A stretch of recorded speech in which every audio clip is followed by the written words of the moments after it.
This is another episode of Summoning Insight. The whatever we still haven't come up with it. The longest standing League of Legends podcast with your two hosts who have endured the most to bring you some news with your toast or whatever, all that there jazz. You go. Like I said, we really do need longest running. Richard understood marketing better than me, because when he used to say the quintessential Counter-Strike point, I used to think that is straight fire, like that. Because then, like, it doesn't matter if like HLTV confirmed had more of it. It wouldn't matter. Quintessential sounds fire. Just sounds the best, doesn't it? Love it. By the way, guys, this is not, I'm putting this out there right now, before I forget. So Into the AM, our apparel sponsor, right, is, they have some sketches up of a potential collaboration with us in our Discord server in the Into the AM channel. So we're working on them with a design collab. So if you guys want to give your feedback on the sketches they've sent over, take a look at that. Leave your feedback. Join Last Free Nation Discord. Join the Last Free Nation Discord, which you can find below in the YouTube comments. So should be pretty easy. So that's really fun. What's less fun that we have to talk about right now is all of the stuff that happened with Faker this week.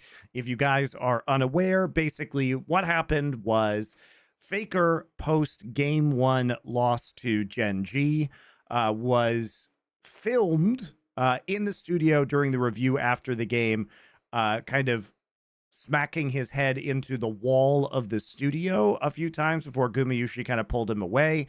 It was obviously not recorded on the broadcast. This was recorded by somebody who was in the arena, who was taping him and then uploaded to social media. Obviously, this caused quite a stir with a lot of people concerned reasonably about Faker's well-being. Thorin, you on your Substack, which people can subscribe to, I Am Esports on Substack, wrote a long, like in-depth article kind of breaking down the pressures of Korean culture and Faker's response to this. So what was your take on all of everything that unfolded?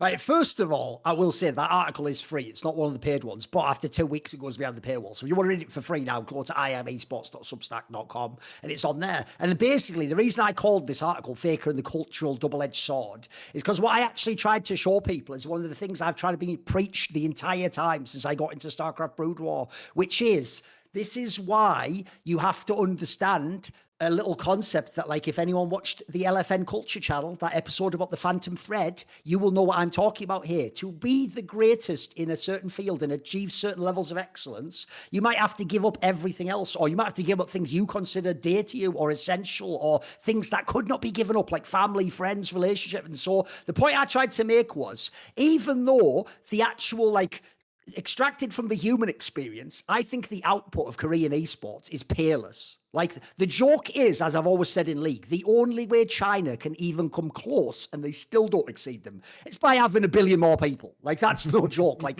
they just literally, like, use mass, like, they essentially used the Soviet approach to World War II. You used to have infinite bodies. Like, you keep throwing them until eventually you get some people. Well, it's also, like, people have to remember that Korea only has a population of about 50 million people. And you compare that to the population of Europe or the population of America or the population of China, right? It has one of the lowest birth rates in the world. So also, when you hear that number, they'll all be old people, mate. Like, there's actually not that many young people. So people don't realize, because I bet, right, when in that article I say per capita it's the greatest ever, some idiot will go, no, Denmark is like, bro, you don't understand the level of success Korea had then. We're not talking about just some good, we're talking about like like essentially when you stack up games, they go hard in, they just get like 80% of the trophies, and then all the greatest other teams of all time get the other 20%. If you like lock into your G2 2019, you know. I mean, just look at the Olympics, guys. I mean, there's been a lot of talk about the Korean precision sports athletes. So like, you know, shooting, archery at this Olympics, like relative to population size, the Koreans do very well at the Olympics, generally speaking. Well, that's the problem. The reason why they do so well, I have to say, to most people with your bleeding heart, left-wing, liberal perspective in the West, is actually anti-human behavior and work expectations and what you would call exploitative behavior of workers, because basically their whole system, from like their cultural ideals to what society approves and shames, to what your boss thinks, to what your family thinks, and eventually to what you think, because it becomes internalized eventually, essentially creates a scenario where the reason why they have the best winners ever, guys, is because, you know, that whole thing of like Nike, like winning is everything. No, their thing is winning is the only thing. It's the only thing. So as in, even if you are, and by the way, Faker's the greatest example, right? Even if you're Faker, you lose to DRX, you better cry because you're shit.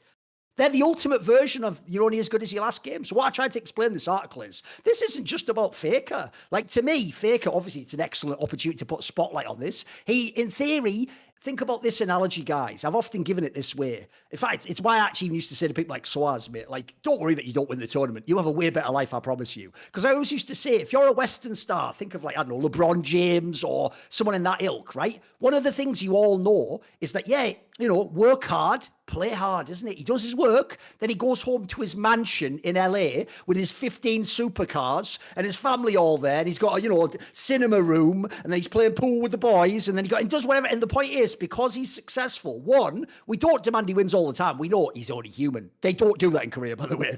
That's one thing they don't accept you're only human, like Matrix Reloaded or whatever.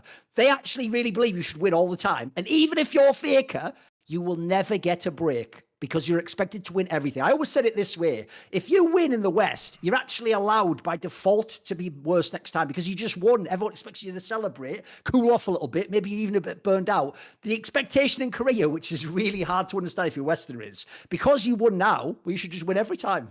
And if you're Faker, who, by the way, as I point out in this article, has a resume nobody can match, still not enough. Because you keep entering the server, you better keep winning. And so it means for people like Faker, I think the pressure it's impossible to even understand. I can only speculate. I think as an outsider, it is impossible. Think about if you did the checklist, right? He gets paid a king's ransom. So by the way, you know, on all these shows, we're all like, look, Faker isn't even the best. You shouldn't expect him. No, his paymasters expect him to be the best. He's supposed to be the most marketable winner.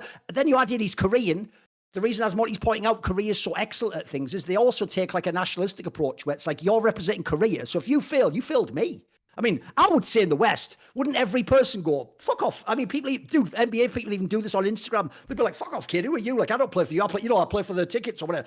Bro, you could never say that in Korea. That'll be like the end of your career. And then as I pointed out, there's been some really bad examples of this where there's been like K-pop stars who just straight killed themselves over like too much fan pressure, feeling they failed. They didn't, you know, the latest album wasn't as good as the other ones. So the point I got to was like, this is actually a cultural issue, but then it's been actually highlighted in Faker because there's a couple of things about Faker, right? One, quickly to address the footage, Monty. One thing I think is disgraceful is that thread was just taken off Reddit immediately.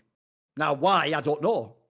What reason would that? Maybe they would claim self-harm or so. I guess there might be some real rule. If anyone knows, Reddit rules aren't real. They just apply them when they feel like it and they don't when they don't. So you can't ever see that video. It's already been suppressed, which I actually find really disturbing, by the way. If you're a Faker fan and you want that suppressed, you hate Faker. I'm just going to tell you that right now. Because if you don't let that go around, then it's up to T1 if they cover it up or not. It's up to them if they never do anything about it. By the way, if he hadn't caught COVID now, maybe he'd still be fucking playing. Maybe he'd be in the match right now, losing and fucking getting stressed even more. Does he actually have COVID, Thorin? It's the real question. The obvious thing there is who knows, right? Who knows? Because it would be the cleverest reason to give right now. Because if you don't know, Korea still goes really hard at that. So yeah, that would be a very good, obvious reason to not have to acknowledge this video. Because if you say it's because of the video, Monty, what is everyone going to say? Which video? And then it's going to get linked to the thread. So there's that. And then also, as you say, another thing that annoyed me was people were acting as though, like, you know, someone snuck into the locker room and like, it's in the fucking stadium. He's just on the stage that he plays on. In fact, he's banging his head off that massive Riot banner behind him, which, by the way, listen, Faker, I know you were just frustrated, but in a way, that could be like the greatest metaphor for what happens with pro players in Riot Games in some ways, because it was literally a Riot logo you were bashing your head off repeatedly. But I actually think the most disturbing thing is what people seem to have missed about this, Monty. This is why actually I thought Dom had a really weird take. He had that take of like, oh, you know, you shouldn't say Faker should be benched because, like, you know, maybe he's just like a winner and he's so competitive he wants to win. It's like, Dom, that's like when you get angry and you go, like Device did this in CS. When Astralis stopped winning, if they lost a game that was really close, he'd go like, oh, right, that's a winner just getting mad. Bro, they had to pull Faker off. He was trying to just go like a cartoon, just repeatedly smash his head off the wall. He did it, I think, 2 times at least. And then they had like 2 different people coming and pulling him away and trying to that's really disturbed. That to me, that's a sign of someone in anguish, mate. Or even if it was if that's rage, well, that's also really unhealthy. You're smashing your own head in. Because I always think this. Bro, I've always said this. Like, I don't even smash my headset when I get mad because it's my headset. What about my head? I wouldn't smash my own head. And as I point out in the article, the reason I'm concerned about this is, bro, I don't want to break it to you for the millionth time, T1 fans. Faker ain't winning off his hands. He needs that brain. That brain is everything right now. Do you know why you have a world? That brain. Do you know why he's done anything the last 4? That brain. That's the one thing you can't. This is the equivalent of Chovy just taking his hand and going, well, I lost the game. Let me just get this ball pin hammer out and smash each. Oh, well, just competitive harder. It's like, no, that was actually quite alarming to me, because I also thought this as well, Monty. For all we know, maybe this has happened before. This could have been something that's even. Sure. You never know. You never know how these things come out, right? I found the whole thing it was almost the inference was more disturbing than the act, you know. I mean, the thing is, though, is that obviously not as high profile than Faker, literally the most high profile esports person in the world. But it's not like we haven't had players injure themselves out of being frustrated from competition. Like, what about SOAS? What about Oscarinen? Like, these players have actually done more lasting damage than we assume Faker was doing in that clip, because he wasn't the just sickest one is everyone in Fnatic will tell you if SOAS hadn't busted his hand, they were never going to put Whippo in. That actually literally caused SOAS' whole career to like butterfly effect downhill. Like, he would have actually had all that success otherwise. So no, mate, there's been real cases of this course. So, I mean, for people to act like this event is in isolation, I think is extremely weird. And like, I'm really surprised that I seem to be the only one mentioning these other incidents and saying, where was the concern for these issues? Yeah. Now, obviously, there is a shock effect, both because it's Faker and because this was literally videoed, right? Monty, but it was inferred that's also what happened with Oscarinen in fucking Fnatic recently in this last year. Yeah. It was, if you don't know, guys, behind the scenes, everyone just said that he injured it in a similar fashion. It wasn't that. It was just like whatever they claimed, you know, some like cover story. Which, by the way, notice, Monty, what I've just said there. People do cover stories. They don't tell you when these things actually happen. They come up with a bullshit reason, like he tripped over playing football, and like you look, it's like the most pale nerd ever who's got like monitor glare. And it's like, yeah, sure he did, yeah. Tripped over doing football, yeah. You got me on that one, yeah. So I mean, there have been incidents. It's just that this one was obviously videotaped, and this one does include Faker. And I agree that it is messed up to look at Faker doing this, but there is so much, I think, to unpack and unwind around this. Like, the fan reaction was absolutely outrageous. People pretending that this didn't happen. I agree. It just totally puts the ball in the LCK and T1's court. And what we know, guys, is from the LCK will never do anything. That's what we know, because the commissioner is a ghost. There's like, despite the fact that this literally happened in the LCK studio, and you might think, maybe the sports league should step in here and see what's going on, or like assure the fans in some way. Nope, total radio silence. Maybe T1 should do so. Nope, total radio silence. By the way, this is the same org that has spent so much time trying to prop these guys up as K-pop stars, to the degree that T1's CEO is in their Discord saying that they should take pictures of owner oiled up. They have actually, not only the CEO has objectified them, but they have intentionally allowed the fan base and encouraged the fan base to objectify these guys, to which now we get this wild reaction by the fans of blaming everyone else, trying to suppress this video, shaming other people for like posting this video or discussing this video, when really like the fan base itself has been incredibly toxic for the last few years, and objectively has probably caused more stress on the players and Faker to result in this situation than the things people are saying in English on a stream, which is what they claim is like the real damage. It is ludicrous. Because, by the way, that truck thing, I think, also misses the point about what Korean culture is like, right? Look, from the truck ones that I saw, because often Invent Global would actually do reports about it, whenever they would translate it, it was nearly always about team on the org, or, you know, we need like a different coach or something like that, or we're not winning.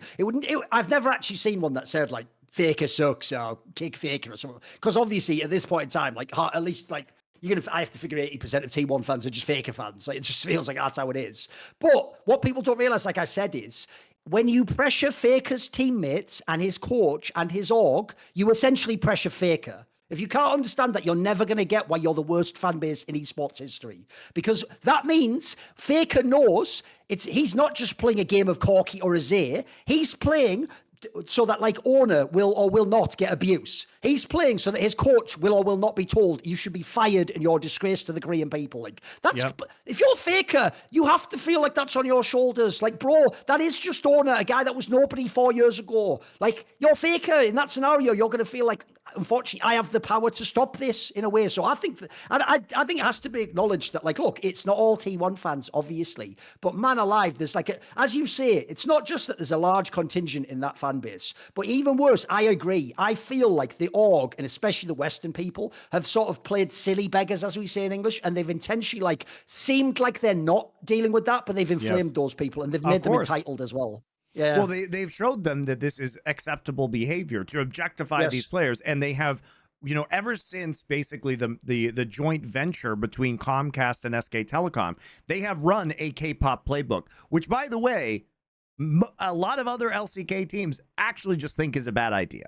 Like, there are teams, you know, you'll notice that this hasn't been replicated by the other LCK teams, like trying to push this kind of feverish fandom on people and objectifying their players and like basically saying, well, anything slides as long as you guys like love us. You can say whatever the fuck you want. Like, the fact that they never put their foot down even now is crazy to me. Like, they should be saying, we're dealing with this internally. Faker is getting the help he needs because they have the money to make sure he gets the help, right? That's why I think, you know, this will be solved. Like, I don't think Faker's, it's not an EG situation where Faker's fucking in danger, guys. Like, I don't believe that. Like, T1 is a significantly better org. But that is why I also don't want it to be up to T1 to decide whether this gets dealt with. I want there to be some sort of a public pressure, because here's the difference, though. I will use an example from the EG story. I actually thought one of the most disgraceful parts about that story was when someone told a behind-the-scenes story that essentially implied at one point in time the EG CEO went into a room with Danny alone, and then they came out of the room and magically wanted to play again. Like, that sounds to me like coercion. You know what I mean? I can't know what they ever said in that room, but that sounds really disturbing, because in that scenario, I don't believe that CEO had the best interests of Danny the human.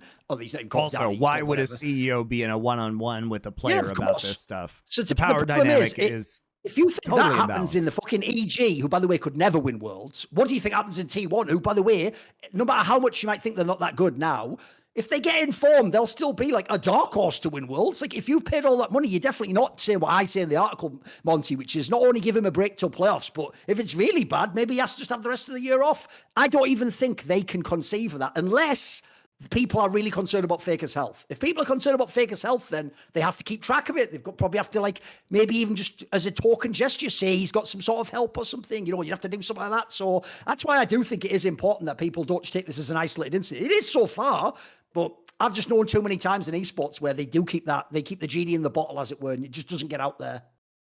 Yeah.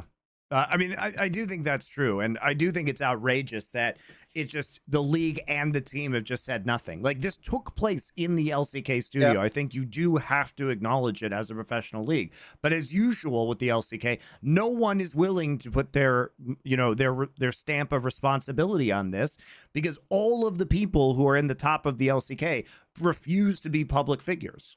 And they don't want to do this because they don't want their names on this, because they're esports tourists. They're not actually here because they give a shit about LCK or a shit about esports. They are concerned about having their name attached to something that might be negative, because they are going to climb the corporate ladder and they're trying to get out of esports eventually. This is merely a detour on their career.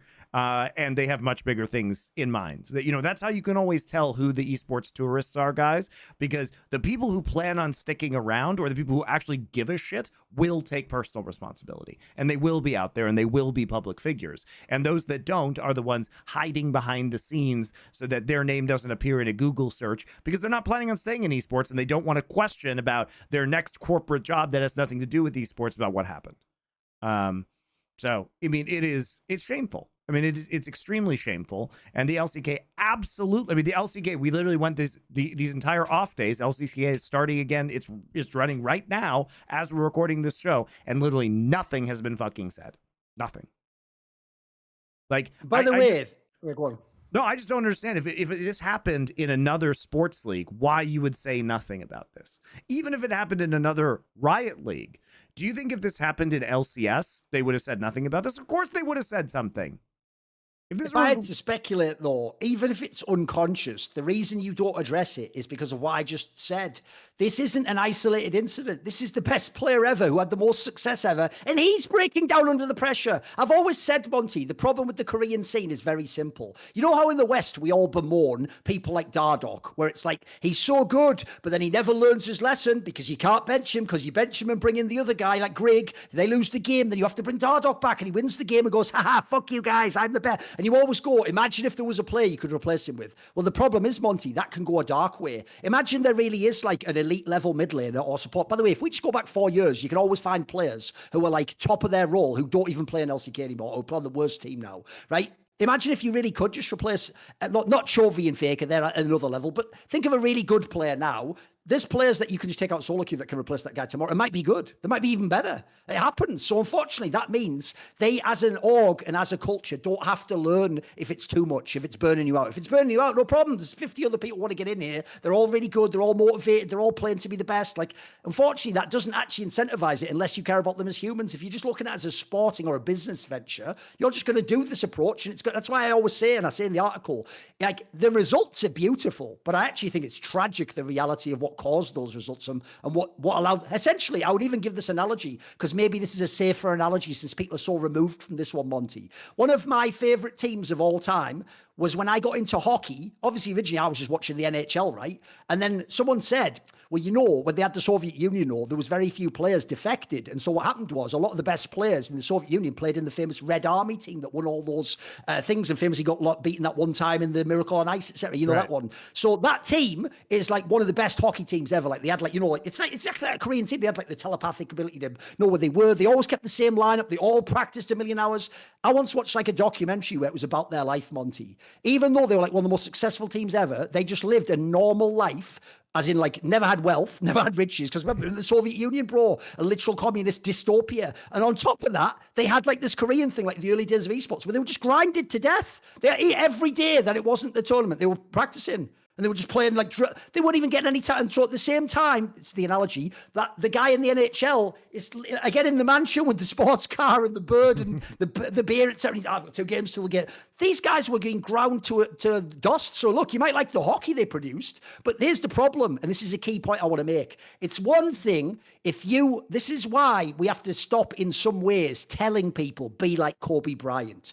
Because, bro, that only worked for Kobe Bryant and a few people. And even then, I don't know what his life was like. Maybe it didn't work for him. Who the fuck knows? And also, notice how unfair that framing is. Because the reason everyone celebrates Kobe Bryant, Monty, is because he won. And he was the best. What if he'd been 100th best and ground himself down like that and had no social life? That would be a tragedy. And so the problem is, Kobe Bryant was never forced by his team, by society to do that. He chose willingly to inculcate that philosophy and then express it. In Korean culture, not only are you forced, like that example I gave of the Red Army, but also you've internalized that it's good to be forced, and you will force yourself as well. That's why I've told you. That's why I say it in the article. I think it's a pretty shrewd point. All of a sudden, it becomes a bit sinister, doesn't it, Monty? The way every Korean StarCraft 2 interview ended, cheer for me and I'll show good games. They don't even say cheer and I'll try really hard. They say, like, I promise to win if you cheer. Like, bro, that you can't live under those circumstances. Because as I said, if Faker breaks down, here's the obvious examples I'm thinking of. It's actually not even the guy who finished 11th, because he wouldn't, in theory, get all the pressure. So I'll tell you who has probably had the most psychological wear and tear ever in League of Legends. It's not, by the way, anyone you're going to think of. It's going to be people who were champions and champion level, but never did much more. So I'm thinking, I guarantee people like Peanut have been destroyed by this, bro.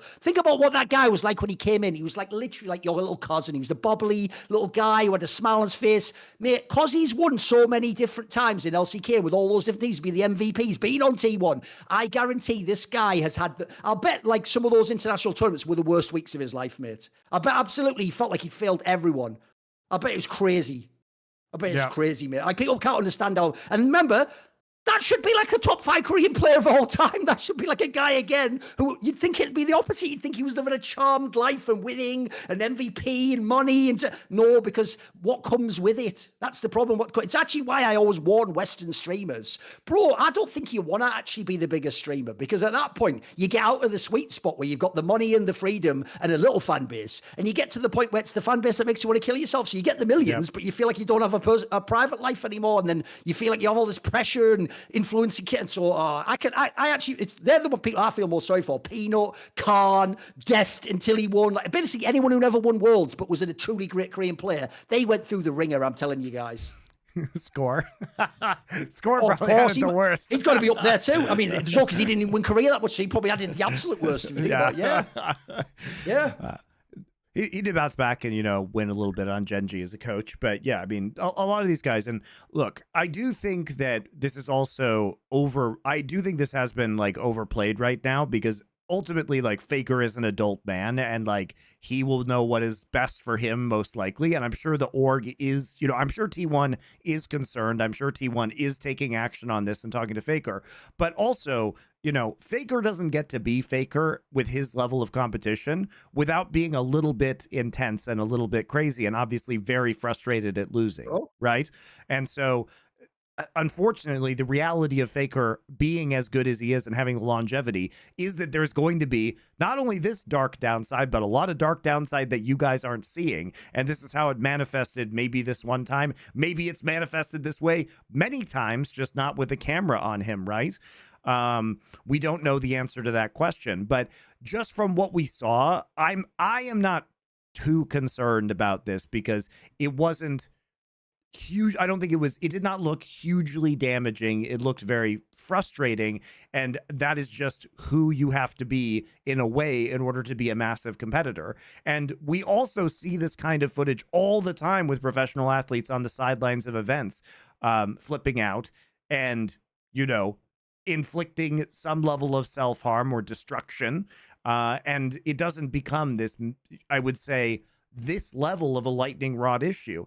And I think that the fan reaction of just being so concerned has actually also prompted the orgs to say nothing. And in my mind, this is another layer of the toxic environment that T1 as an org farms amongst their fans, which is that they just don't say anything, and they let their fans just suppress all the information for them. They let their fans like shock troops, troll everybody on the internet and be like, oh, poor baby Faker, we must protect him. And it's like, holy shit, guys, just say something. Say like, you guys need to stop doing this. This is, you know, please don't do this. It is against Faker's wishes for you to be sending this video around, not our fans interpreting through the fucking tea leaves what Faker wants. So if Faker says that, and Faker tells the org, and the org says, hey guys, Faker would really appreciate it if everybody would like stop sharing this video. He's okay. He's, you know, getting some help. Like the org is going to help him and he's fine. Like it would be great to have that message, but they don't do that. They just let their fans basically just run all over the internet, you know, kind of making the situation fucking worse, but at least they don't have to do anything in the end, which is really pathetic. Also, for a guy who loves nothing more than to toot his own horn about his greatness and get involved on Discord and social media every time anything happens. Where the fuck is Joe Marsh? Where the fuck is Joe Marsh? Oh, Joe, when you don't like it, oh, now you can't get involved. But when it's fun in games, you're just there to just chum it up with the fans. If you said something that was like incorrect about business of T1, he'd be on LS's stream right now talking about how wrong you are and how, you know, like no one knows. Of course. Joe Marsh was calling out LCK casters for their supposed bias about casting T1 games. He did it a bunch of times, And this motherfucker... He was tagging him, by the way. He was tagging him on Twitter. And this motherfucker can't say anything about... He knows if you tag him, all the fans attack him. He knows that that's what happens. He knows, guys. Yeah. So, like, I mean, if this guy is so worried about his team's image to the point where he has to start talking and publicly lambasting casters, where the fuck is he in this crisis of T1's image? Where is he? Pretty pathetic, in my opinion. There's also a couple of other things, which is, first of all, I also think, like you said, I think another reason, if you understand Korean culture, why they can't address it is because they're T1 Monty. This would be so shameful to them as an org, because it would be, the implication that I'm giving, I think is true, is that part of this is like, you're working these people too hard, you're making unreasonable expectations of them. If you don't know, guys, literally the demands of how much you have to practice would be against the law in America. You wouldn't even be allowed to tell someone to practice that much. It would be considered like abuse. I mean, I brought this up on Power Spike, but it's also been their schedule. This 5-man roster has had 2 years with no breaks. You know, they have been to every final, every domestic final. They have been to they've been to optional events like Esports World Cup, like the fucking Red Bull tournament in Paris during the off season. Oh, by the way, after they went the entire distance to win Worlds, they've been in 2 World Finals. They haven't had any breaks. Like, they don't even get eliminated from tournaments. They've been in MSI They've been in MSI final. They've made deep runs at a couple other MSIs. Like, this team has not had any time off. Like, actually no time off. They don't get the playoffs. The worst finish in any tournament ever was 4th, Monty. Yes, exactly.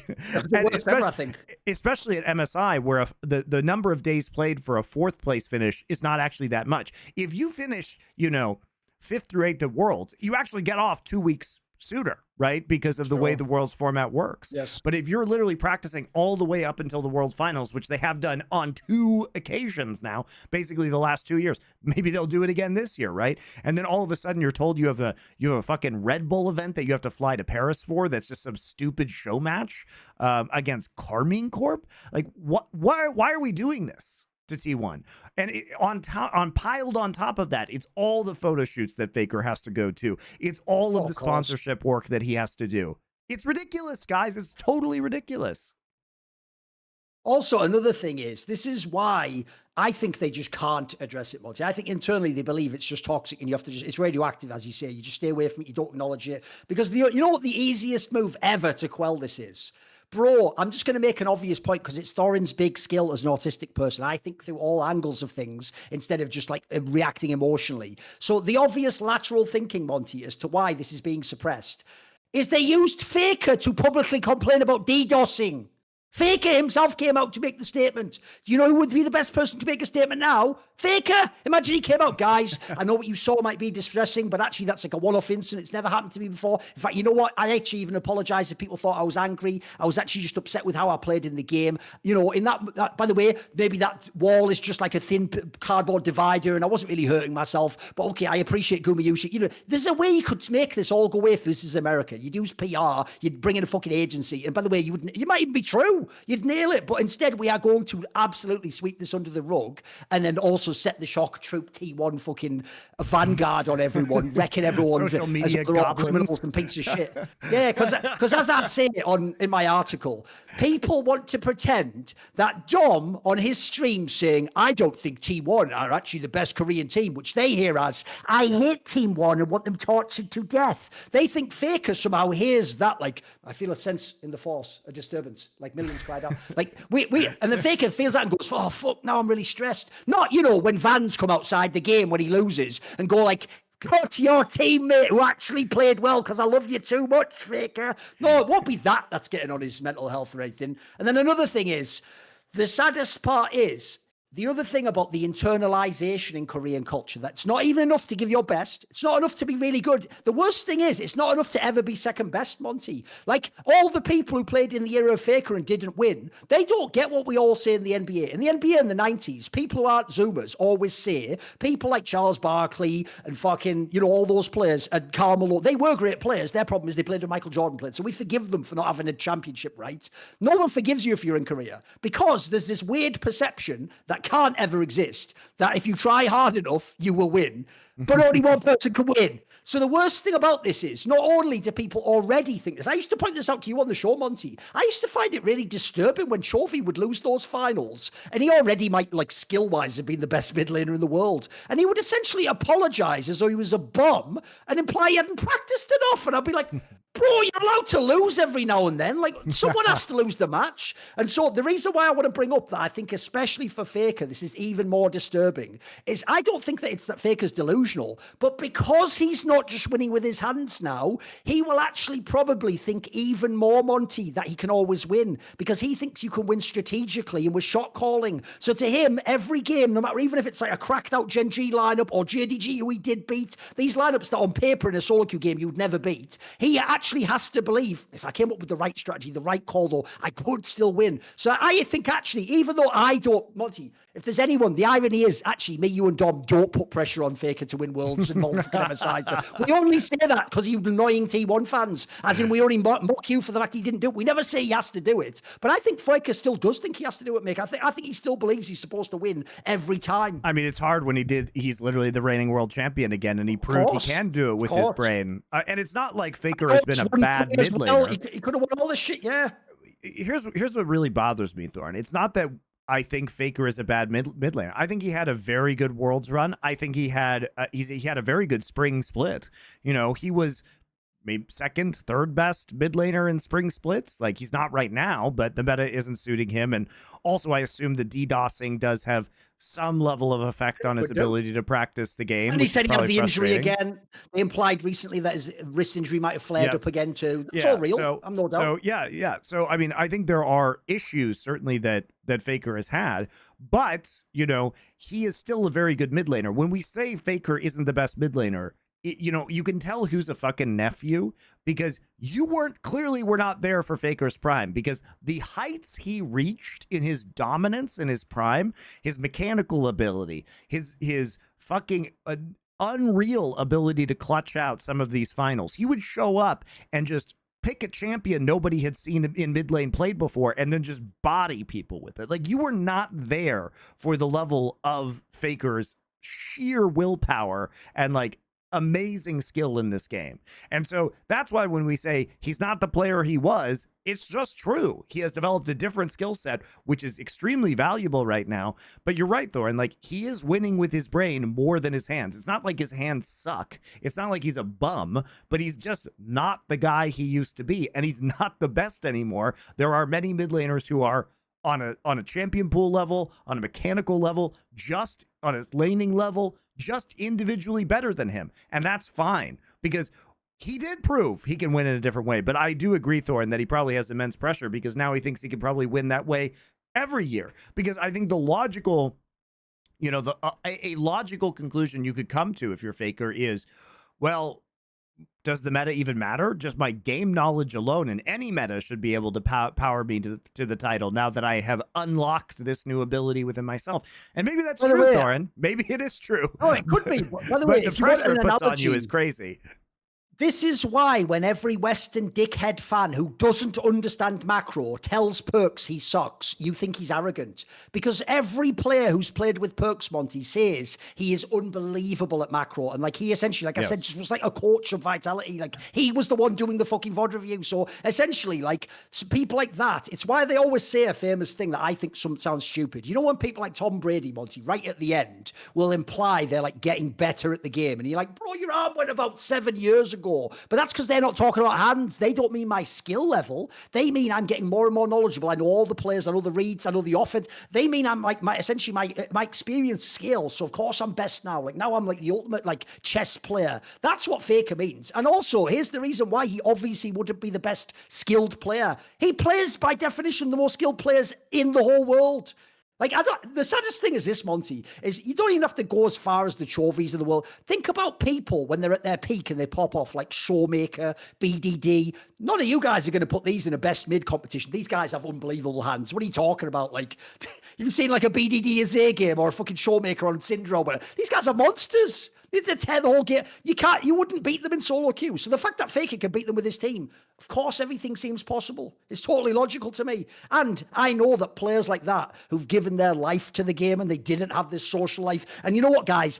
Are you ready for me to blow your minds? They not only haven't played Elden Ring DLC, they haven't played any of those games. They've just been playing fucking League of Legends the whole time. The game you all say makes you want to kill yourself / unalive in Minecraft. Just from solo queue and normals games. They're playing pro level of that for 10 plus years. So no, I can tell you winners like that also don't even accept, like, even though, like, to me, if I'm Faker, I've got 4 worlds. Do you know what I actually am willing to bet, Monty?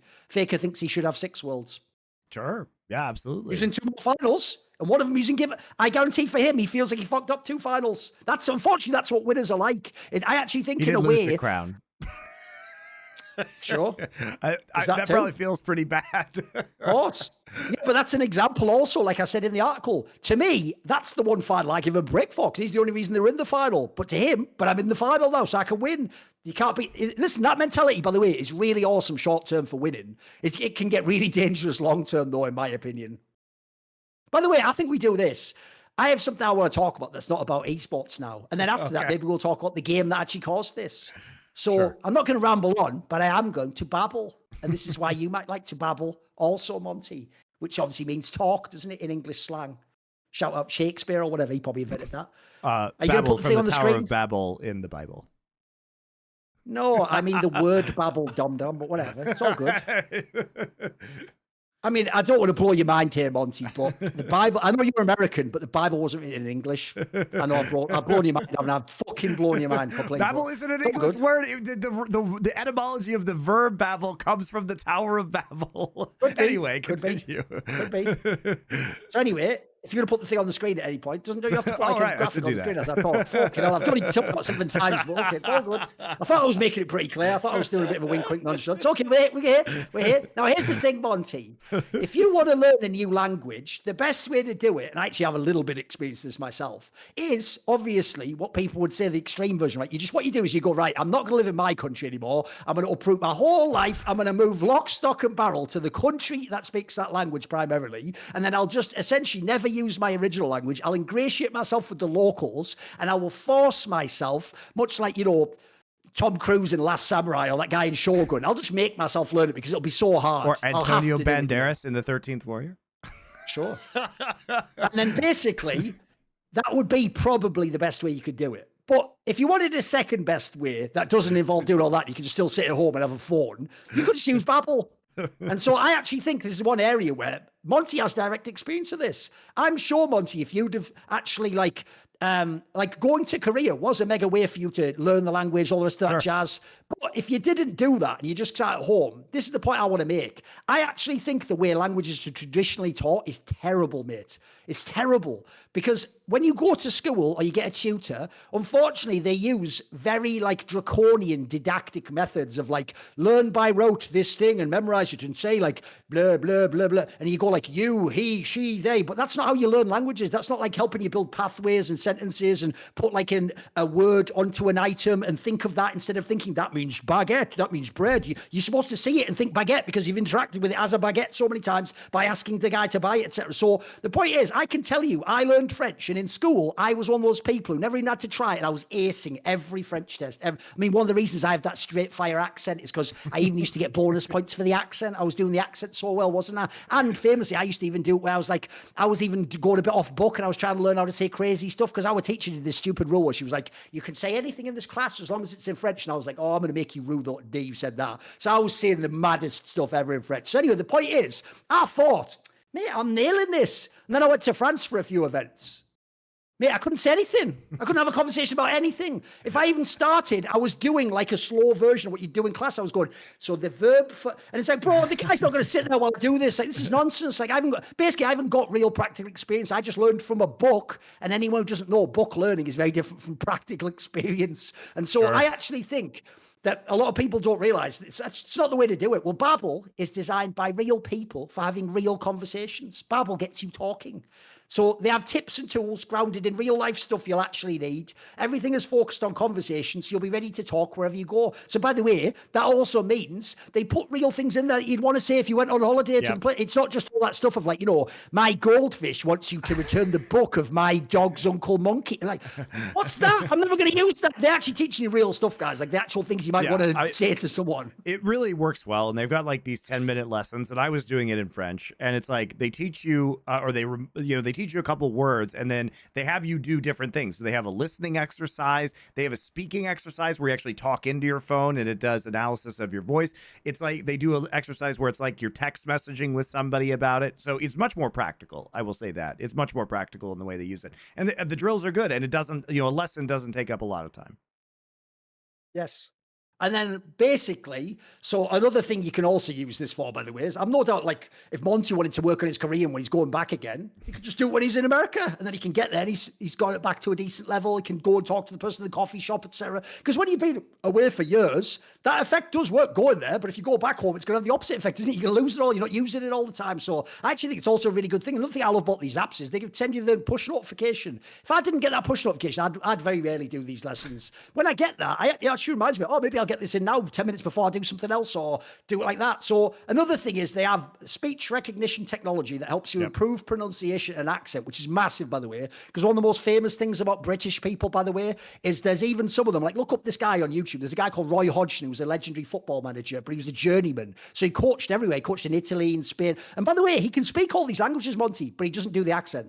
So he just literally speaks like, by the way, flawless French, but he'll just go, je veux parler, and then like, listen, you know what you mean, but it sounds like shit. That's going to be really distracting. This is really good because, as I say, actually, I think getting the accent is a massive part of it because it shows that you're like listening, you're trying to do it, you're going halfway, aren't you? So I think that's a big deal. So that's a detail I like. By the way, a few other things. If you want a live classroom experience, you don't just want to use the app, then you can actually learn from home. Check out Babbel Live. It's available 7 days a week at any time of day, taught by over 450 certified teachers.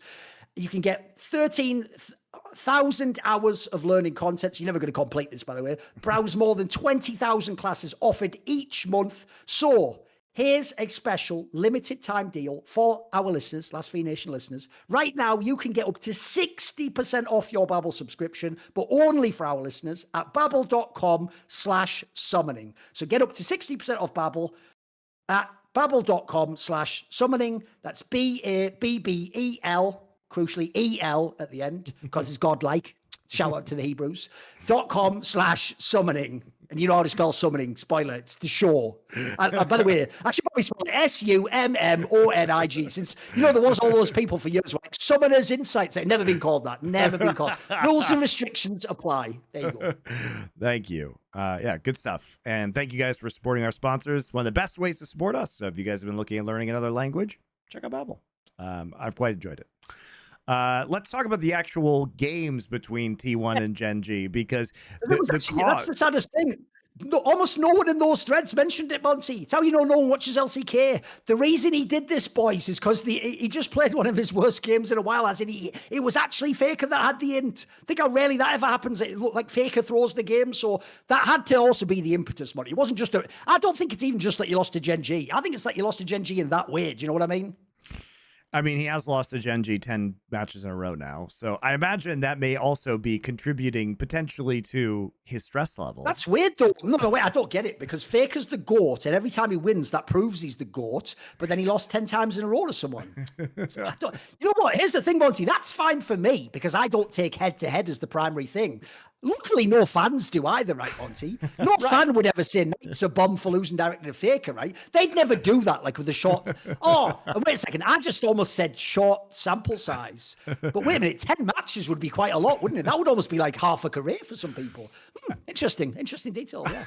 And also, those are the same people that like to accuse Chovy of choking, even though he has now won, 4 straight titles in a row, T1. which Faker never did, by the way. Faker never did. And it's even better. This is why they're so dumb, Monty. Do you know what? You know what? I'm going to do this. I'm going to do it in CS. I'm going to do it in League. In CS, I'm going to make a video called the Ziwu Strawman, where I explain, the Ziwu Steelman, where I explain, you guys who are Ziwu fans are so dumb, you can't even make the argument for your guy. Here's how you do it. And I'll make the best argument for him being the best. I'm going to do this for Faker. And you know the reason why I'm going to do it? Because you actually should literally agree with me, you dumb fox. If you say the opposite to reality, that Faker's still at his best, and he's actually better as a player than Chovy and Knight and these level of guys, well, then when they beat him, they're just the best players of all time because they beat Faker in his prime, you dumb fucks, 10 times in a row. If instead you take my interpretation, Faker's prime ended in like 2017 or something, and since then he became this general in the game and he's used shot calling. Well, then all of a sudden it doesn't matter that Chovy beats him. That doesn't take from Faker's greatness. It makes Chovy great, but it doesn't take away from Faker. It doesn't mean Chovy's better than Faker. But you guys set that one up yourself. I didn't do that. I would personally, if you join my side, Faker never can be contested. Chovy doesn't have a time machine. He can't go back, can he? I mean, I think really the argument is that literally every single of Chovy's teammates has cycled. I mean, Lehens was there at the beginning and Lehens is there now, but Lehens wasn't there in the middle. It was a very different play back in Griffin, though, mate. I'll tell you that. Well, no, I mean, it was also like the first title that Chovy won on this 4-title streak was with Lehens, right? No, but even then he wasn't some like god shot caller, was he? He was just like he was another member of the team. Yeah, but also T1 fans, if you think that Chovy is a choker, then by definition, T1, how could he possibly beat T1, the same 5-player roster on T1, this many times in a row while cycling literally his entire team in that process? So either T1 is even bigger chokers collectively as a 5-man unit, or it must be just Chovy, like everybody else just propping Chovy up, even though all of his teammates have changed. Also, I'll do the Thorin thing where I mentioned the petty thing a million times. I did tell you all they didn't have to have this lineup.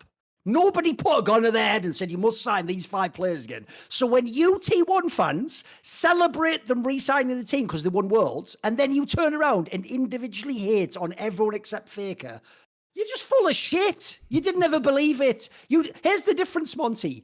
Even when Gen.G lost that match, I still think they were the best. Yeah, they lost that match, but I don't like turn on them all. They're all shit. Fuck them all. Like, they were really good. They just lost that one match. Like, the problem with T1 fans as well is they do that thing that T1 and TSM and Fnatic fans do, where it's like you're simultaneously the biggest hater of the player as well as the biggest lover of the team. That's the worst fucking guy of all time to be your fan. Because you're not the guy like, hey, come back. You can still do it, Order. You're like, Order, you disgrace. You have let Faker and Korea down. Swim home. That's you. You're supposed to be his fan, for fuck's sake. By the way, if you're owner, do you even feel like you have fans? Don't you just feel like Faker's got fans? It just feels like that, doesn't it? Also, I will point out, for those of people who think that Faker will be the eternal GOAT or whatever, typically in sports and esports, it's very rare for the greatest player ever to show up super early on in the game's history.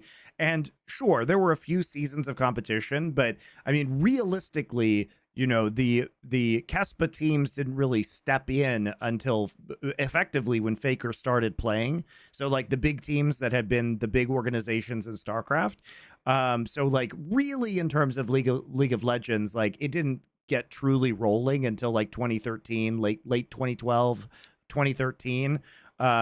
When Faker kind of arose. And if you look at the history of other esports, you're really not going to see that many GOATs that started that close to the start of an esports title. Usually once the scene gets more popular, once it develops a little bit more, it has a larger player base. The professional scene can be seen as aspirational. So people are willing to like work harder and there are more people trying to get into the professional scene. That's when you start to see like some of the greatest players of all time emerging. So, obviously Faker currently holds that title, but with Chovy's current rise and like if you can golden road this year and maintain that form for another year or two, like we're gonna have to have very serious conversations about where Chovy stands in all of this. They also always miss this key point, Monty. I've always explained it, but I feel like maybe I'm articulating in a way fans don't. I always say winning is binary. The problem with winning is this. Second place doesn't actually, if you're talking about winning, doesn't get on your resume. Second place is more like it's something you did. It's not a trophy, is it? So the problem is when you win, because when you win, the other guy doesn't win. This is the crucial thing about rivals. Every time I win, it's not that you can win as well and, oh, shit, we're matched again. Like if we're teammates, like when Caps and Perks were teammates, essentially, Perks could never get beaten for LEC titles at the time, could he? Because if Caps wins one, Perks wins one as well. But since they're rivals, the thing people don't get is this. Look, Faker did do the impossible. No one's ever come close. So maybe no one ever will. But if someone like Chovy actually is at the level he's at now and he can manifest it in all the games, they have to realize how fast Faker racked up some of those titles, Monty. Let's just take 2 years. Let's take 2015 and 2016. So in 2015, he won both LCK splits and Worlds and almost won MSI, but he only, let's just say the 2 splits and Worlds. In 2016, he won 1 LCK, MSI and Worlds. So in a 2-year span, he had 2 Worlds titles in MSI and 3 LCK, right? Why can't Chovy and Gen.G do that right now, by the way? You are aware, guys, they're undefeated right now. You are aware they've won every tournament that wasn't EWC. Like, essentially, literally, I'm not saying it'll happen, but it's plausible because how good Chovy and Gen.G is.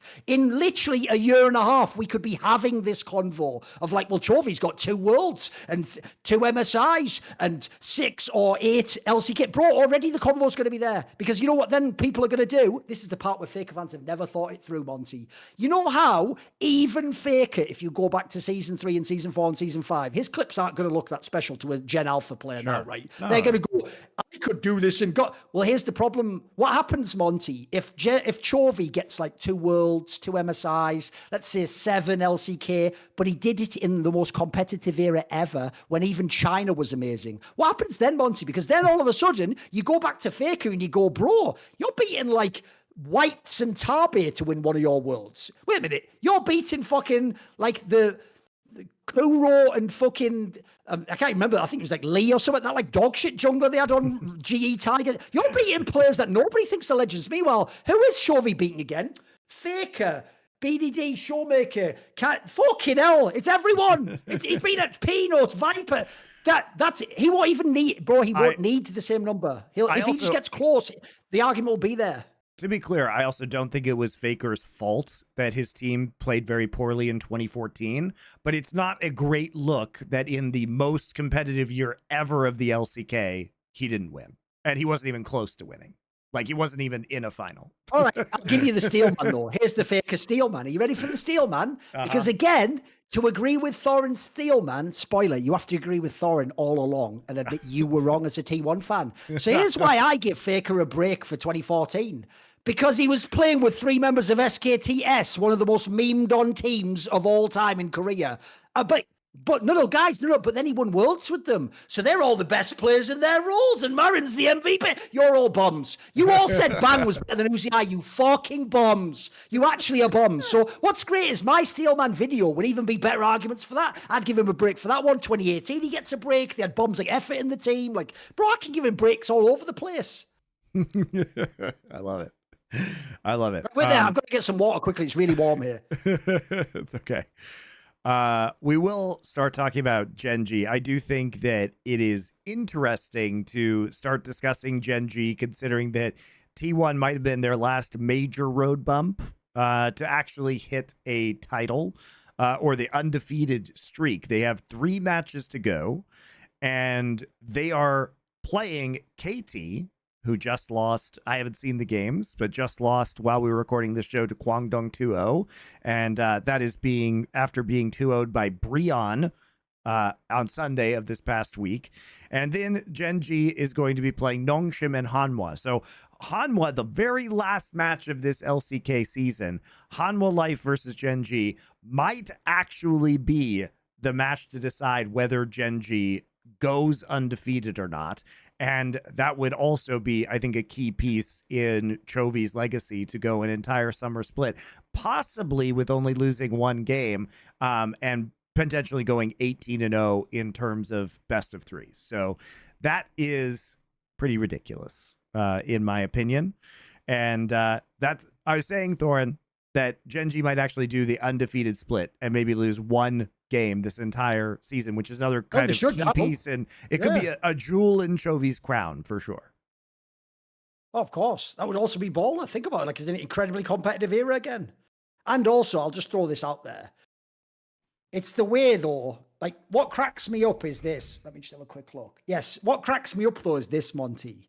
In theory, you've actually done all the heavy lifting. If you're Gen.G, you just win out here. But if you know League of Legends and LCK right now, you will know there is 1 pothole in the road still. Bro, there is something spiritually about KT roster that KT is made just to lost only 2-0 to Kwangdong, like while we were recording this show. This is the one team that's almost built. This is all Pureshik does. All Pureshik does is just like Full Metal Alchemist trade like 6 months of his play for like that 1 game each time where he smurfs with 9 kills. So like, I hate him so much, though. I fucking hate this guy so much. He's so bad, isn't he? I know. It's the way low key. You know what? I'm even going to say this. I'm never going to. I'm doing this as hyperbole. I don't really mean it, but like, apologies to Bengi. When I look back now, your pathing was actually pretty good, mate. You know what? Like, after seeing Pureshik play, maybe I need to have like, I need like an amnesty on the whole Bengi thing, because it was better than we thought, Monty. He wasn't the best. That's the key thing. But you know what? He had something to him, that Bengi guy, didn't he? Would I even take Bengi on KT Rolster now? Would I be willing to take that fall? It's pretty ridiculous. Like, KT is now actually in 7th place in the league, which means they may not even make playoffs because they literally just lost back-to-back 2-0s to Breon and then Guangdong, which is amazing. Way, and I fucking love everything about this. Do you know that famous quote that came from like what I think it was like a Korean or a Chinese player? That one about Perks, where it was like that Western Midlander's face, that smirk, or what, you know, that like famous comment about his smug smile or something, which is true, by the way. Perks has a mad smug smile. Here's the other thing I can't handle, Monty. I don't want to know that Gen.G's perfect run was ruined and then see on camera that smug Beryl smile where he does that thing like, I'm a genius, did it again. There's another guy I look at. In a way I like him, but in a way I hate him so much. He's such a bum. He's such a bum, bro. I can't take it. I think that hopefully the demon has finally been defeated and KT will not make playoffs. Like the match between KT and Guangdong today, Thorin, was incredibly meaningful because basically whoever lost this was going to be on the outside of playoffs looking in. Oh yeah. And KT's schedule is Gen.G, DRX, which is easy, but then D plus Kia. So they probably lose 2 of those. And look, they lost to Breon, so maybe they lose to DRX. Who the fuck knows, you know? And then maybe they don't make playoffs at all. Whereas if Guangdong won today, and this means they play BNK FearX. So if they beat them, they could be as high as 5th place potentially. And then they end up playing T1. Okay, they'll probably lose that one, but then they play DRX. So like, the win here today is incredibly important because now they're ahead of KT in the standings. And so if all things are even after this, they just get into playoffs and KT doesn't. Let me present you a scenario. There's a world where they could deny Gen.G and KT this year would have beaten, this split would have beaten Gen.G, T1, Hanwha, and then not make the playoffs. If that is not the most KT thing you could ever do, I don't know, because this is the most cursed dog of all time. This is the monkey's paw. There is also, Thorin, there is also a world where KT is the only team, you know, well, I guess if you don't count Esports World Cup, which we don't really, like Top Esports, I guess, did it. But if you count just like official Riot tournaments, there's a world where KT is literally the only team that beats Gen.G this entire year. That is like an actual possibility in a best of series. Yes. And by the way, we're not actually implying there's any reason in the game they would win this game, guys. But what we're pointing out is their wins are so inexplicable. Like some of them just don't make any sense at all. If I may explicate on why they won this last week, it was because of the dumb Shyvana shit that Hanwha was doing. They were like trolling in these games. I mean, it's just very funny to see the Shyvana madness that swept the LCK. Like, it's worked a little bit over in the LPL, and it was working very well in solo queue. But this is a champion where it's like, if you can't make it work, Peanut, in the 3rd and final game of this series versus KT, by the way, as one of my stream viewers pointed out, definitely shouldn't have been building fucking damage items in that game. He was literally playing into Gnar, Ivern, Corki, Jhin, Leona. So where's the damage? If he literally just builds armor, he probably wins that 3rd game. But no, he has to build Shojin's, Liandry's, you know, he has to build these and Horizon Focus to like poke people with his E, and they don't actually have any kind of follow-up engage besides an Alistar who is ulting. So could have been, I think, a very different game for Hanwha Life, but they decided that they were really all in on the Shyvana strat versus KT Rolster. And even though Peanut is literally flame horizoning Pioshik 100 CS ahead, he can't actually convert that into a meaningful victory. So hopefully the Shyvana is just, we're done with that shit now, because I think it's terrible in the professional scene. No, that looks just to me like something that like was scrim tech and then people brought it out. And also, that's probably even where if you hate Hanwha Life, you're thinking you're going to beat them anyway, so you can test it out in a game or some shit like that, isn't it? So just one of those, just a misstep. It's all good. Yeah. Just a misstep. So this is all to say, like, I don't really think that it was KT, you know, playing the best iteration of Hanwha Life within that series. And I assume we're just going to see HLE like bouncing back in a big way. They did body Nongshim after that, so my hope was somewhat restored. We did say we talk about the T1 Gen.G series because that was going to be the most hype one this week, even though T1 is like thoroughly a middle of the pack team at the current point in time. And, you know, Gen.G did have some moments of struggle. I thought T1 played quite well in these games as a team. And there was a lot of like pointing out about Faker's positioning, and certainly Faker didn't have the best Corki game, and then he followed it up with some like mechanical misplays on Azir, and individually as a player, he looked quite bad this series. But I do want to say that when I was doing my reviews of this game on stream, my opinion of like the Faker Valkyrie thing is that he was Valking in from the side. And I think what was actually like supposed to happen in this game is that Keria was supposed to flash Nautilus ult onto Chovy Zeri, and he got actually pulled back by Kalista. And so Faker came in from the side, probably wasn't looking, and then you didn't readjust his play. So he went into the back line to try and assassinate Chovy. He also did miss his rocket. Like, there's a world where he hits his big one, it does enough damage to Chovy that Chovy flashes away. You know, there's a world where Keria gets pulled back in by Kalista ult, and then there's enough time for him to like shoot back out into the enemy team and land the Nautilus ult onto Zeri. I think what is clear is they were trying to burst Chovy, and it didn't work. Now, should Faker have gone in? No. Could the rest of the team have disengaged and Faker have fallen back? Yes. Was it a mistake? He also taken a different angle. He could have gone to the side and kited backwards with the team. You know. Yeah. But I mean, clearly there was a play that was called, and like I don't think it was entirely on Faker. My opinion, having watched this game, is that Keria was supposed to ult Chovy, and that's what Faker thought was going to happen. And maybe Keria should have been the one like flashing in on that, but he got Kalista ult, which pulled him out of that situation, and so the timing was fucked up. And Faker still shouldn't have valked in there, but I do think there is kind of a reasonable play that was being called there that then got poorly executed. Oh, by the way, though, it did also look, though, even though this is nonsense, it did also look, though, like he was like using a bad version of the package, though. Oh, yes. It's because he went in like that, you know what I mean? It's kind of been the story of his Corki play. Like, here's the thing. Like, one aspect that I think people don't talk about enough with Faker is that Faker has actually turned into a really great engage player. And a core aspect of the last couple years of T1 has been Faker and Owner's synergy on creating engages. Now, there's the best versions of this, like his Azir play at Worlds. That was the most memorable play from this last Worlds, right, against JDG, and catching Ruler out in the mid lane and turning that game around. But really, like, Faker and his combos with Owner on engages are a lot of the reasons why T1 does so well in their team fighting. And nobody really talks about that, but Faker kind of is that guy. And so actually taking the Corki package away really did change Faker's Corki game pretty significantly, because his Corki, when the package was there and he was more of a scaling champion, you know, a few months ago, was significantly better than the changes that have been made to Corki now, where he is more of a late, like he still has some late game poking power, obviously, but without the package and without, you know, with the changes to his kit, he's much more early game focused right now. And when you think about if Faker's the guy who's doing the engages, who's doing the strategy, like planning your package timing around objectives and then using that package effectively in team fights is a big part of Faker's abilities, because that's not super mechanically intensive. That's just about game knowledge and timings. So I do think that's kind of an underappreciated part of it. And yeah, had he had a package, maybe that play looks a lot different. Would have looked dope. Yeah. By the way, I have a question. Even though it's an obvious, just like water cooler topic, it's not serious. We've got to put our tinfoil on and do the conspiracy theory.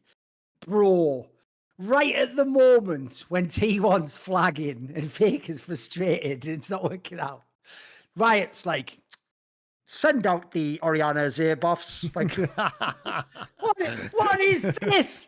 I've seen this one before. The fucking fix is in. What is this? It's every Worlds. It's every Worlds. It's like, hey guys, it's almost, look at the time. Look at the time of year. It's August. Time for some Azir and Orianna buffs. Gotta get them in time for Worlds, right? We'll probably see a few more before that happens. It's okay, you know. Chovy's good at Azir too, so it's not that bad. Chovy's good at everything. But it is very funny that, I mean, I told everybody they'd be shifting away from this. The obvious player though, Monty.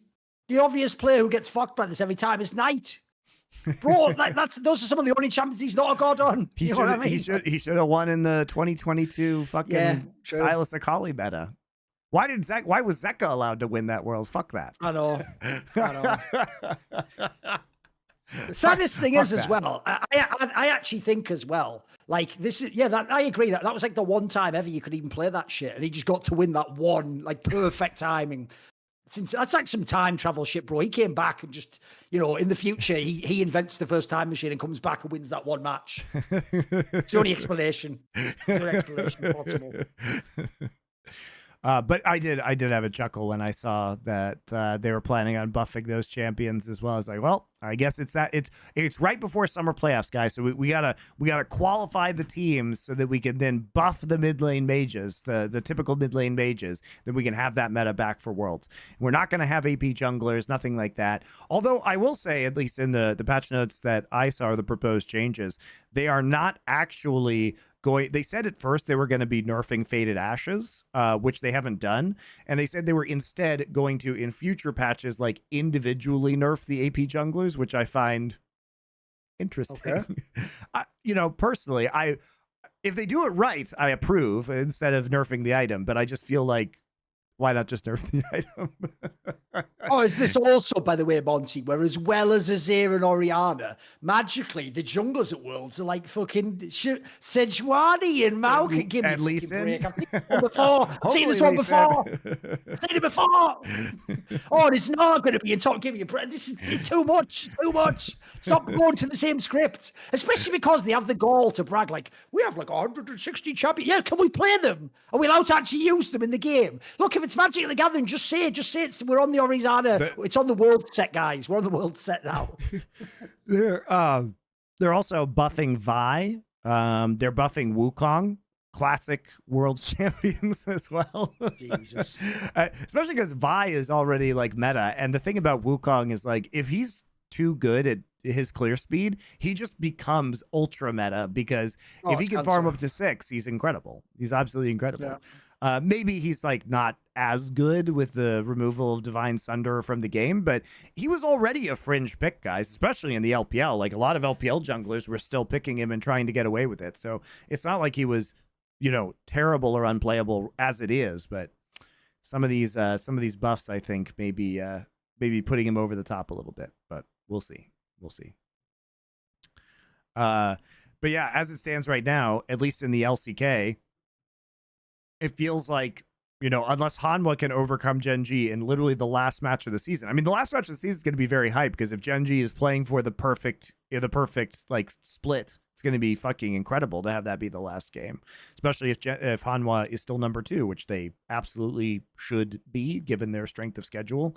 They literally just play bums from here on out. This is their bum week of Breon and DRX, the 2 worst teams in the league who are mathematically eliminated from playoffs. So they should absolutely lock up the number 2 seed this week. And then the middle of the pack, just goes between BNK, Fearx, Kwangdong, and KT is just going to be a bloodbath, for the next week and a half or so. So pretty exciting times. It's rare, I think, to have a field this competitive on the cusp of playoffs this deep into an LCK season. Usually it's super boring and everybody's kind of locked up at this point in time, but this is very exciting end of the season in the mid-table. There's also a detail people don't mention when they talk about the undefeated season.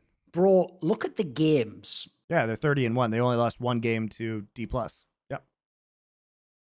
That's insane. 30. Guys, remember the whole premise of BO3 is you experiment, you try something different. They have a 97% win rate. Like this actually for real could just be the best split any team's ever played in the history of the game. Yep. It's totally plausible. Yeah. I mean, BLG has been on, I think they went, 30-5. That's pretty good too. Yeah. I mean, it could be even better for LCK. So, and for Gen.G. I mean, it is really remarkable. Like, I think people should take a moment and appreciate the greatness of this current iteration of Gen.G because they will absolutely, barring any kind of disaster, be heading into the World Championship as like massive favorites. Here's the problem. Are you ready for a downside to what Gen.G is doing? Bro, Riot broadcasts are never going to get out of 2014 esports. They're never going to be actual esports things that have narratives and features. Where is the Grand Slam tracker? Where is the perfect season tracker? Where are you telling us all the time about 30-20 get? Bro, LOL Esports, like, you might get a video every 3 months, like, Chovy doing some highlight plays. This should be the #1 story Bro, think of when the Patriots did that undefeated season. It was all over media. I even remember reading a fucking article. I didn't even follow American football back then, Monty, of like how this team had like the best offense and the best defense and they're going undefeated. No, and it had only been done by the Dolphins. Bro, this should be the #1 narrative, is this whole thing of is because this is why the Faker story sucks. You're all like it's WWE waiting for Hulk Hogan to get the championship again. This might be the greatest player ever in Trophy, in his prime, doing the most impossible shit ever, but you're still too busy, like the fucking Getty Images stock thing of that man, like looking back at that girl. Like, you're looking back at Faker, you got prime Trophy on your shoulder. What are you talking about? Why is this not the #1 thing on all the broadcasts? I'd have so many featurettes. Because this is the problem, Thorin, is that all of the broadcasts are technically in competition with each other for these viewers. You know what I mean? Or they view themselves this way. They're not part of some glorious whole. They are literally not wanting to do promotion for other leagues at any or other teams at any point in time. I mean, it is absolutely ridiculous that people aren't talking about this. Like, the Golden Road is still walkable, right? It's not only walkable, it's looking like really the only hurdle is going to be the World Championship, because it doesn't seem like anybody's going to beat Gen.G in LCK Summer, right? So they're going to be in the JDG situation where they're like that one win away from the Golden Road. And that should be the entire narrative. And you know what? If it was T1, it absolutely would be. And it's not even like Gen.G is a random team. Gen.G is a very well publicized team that has a big media presence, both in Korea, has a huge fan base in Korea, has is very well publicized and very well known in the West. So there's not really a reason why this shouldn't be the #1 story. This shouldn't really, like, why isn't LOL Esports promoting this? Is a great point. Where is it? Where is the video on the LOL Esports channel? Why isn't this the thing that everybody's talking about? It's crazy. It's super crazy. And if you do that well, by the way, if it ends up coming off, like, even if it doesn't, you get all the views now because everyone's hyped and they're all waiting, they're all watching, there's a tracker. If it ever comes off, it'd also be amazing content to have in history to go back to. Wouldn't it be so dope to go and see those things, showing the story and how it happened? That would be amazing to watch, mate. And by the way, like, you can trash Overwatch League as much as you want, but I promise you that they were much better at publicizing the Shanghai Dragons loss streak, their 0-42. Right. You know what I mean? That was everybody in any esport knew about that, guys. Everybody knew about that. Everybody knew about the Shanghai Dragons loss streak. Everybody. And how come? I bet you nobody in Counter-Strike who doesn't actively pay attention to League of Legends has any idea what is going on with Gen.G right now. Zero. When that should be absolutely what everybody in esports is talking about. Do you want to know what the absolute worst thing is? When Faker won that PC Player of the Year award, there were Counter-Strike people who barely know League who were like, bro, calm down, he's the GOAT. Of course he did. Of course he's the winner. Because they still think it's about Faker because of you fucking fans. You stupid idiots. Where the guy has won one international tournament in like the last 6 fucking years. Because of you, they still think like an idiot who goes, oh my God, it's Brady's still the best player. Even though he's never getting the MVP. That never sort of dawns on you in your brain where the MVP is if he's the best. Where's the All-Pro every season? It never dawned on you. So as a result, you're right. A player who transcends esports now has been allowed to suppress the real storylines. Like you do. Here's another thing, because of the Faker winning PC Player of the Year, they don't even know that a Chinese team almost did the Grand Slam. I always said this, Monty, it wouldn't have just been crazy that they were the first team to do the Grand Slam. They were a fucking Chinese team with a Chinese middle. Do you know how bonkers that would be in league history for that to be the Grand Slam team? Like like if we go back in the time machine, that's impossible when we're watching OGN champions, Monty. That isn't even considered. Like I said in my article, Faker won a lot of his titles in an era when, unironically, jungle and mid were considered a joke in China. Like, you can't, if I ask you guys now, start naming mid laners from Chinese League of Legends, not Koreans, from the like 2020, you're going to have a hard fucking time. You're going to just be listing people like, I think Cool was so good. I mean, the joke is Xiaohu's the mega one, but you all ignore him. The Xiaohu, like, you'd struggle after that. You will struggle after that. You will have a hard time coming with those names. Like, Yagao, that ain't it. You know what I mean? That ain't it. But yeah, I mean, look at it is very weird because everybody should be talking. There should be pieces that are published everywhere about the upcoming playoffs, because the upcoming playoffs is the next step of the Golden Road. Like, we should be having the Gen.G videos out there. We should be having the Gen.G hype. It should be about, here's the undefeated season. Like, where I hope that there's some sort of celebration about this actually happening and that it's publicized. It won't be though, Thorin, because at the end of the day, Riot doesn't give a shit about this. And that's the truth. This is why what I say is so true, guys, about the fact that Riot is a company that cares about microtransactions in their game. They do not care about creating a compelling sports entertainment product. OGN They're was basically fucking a great at gacha this. games company, Monty. They're just basically the original gacha game. Yes. That's all they are.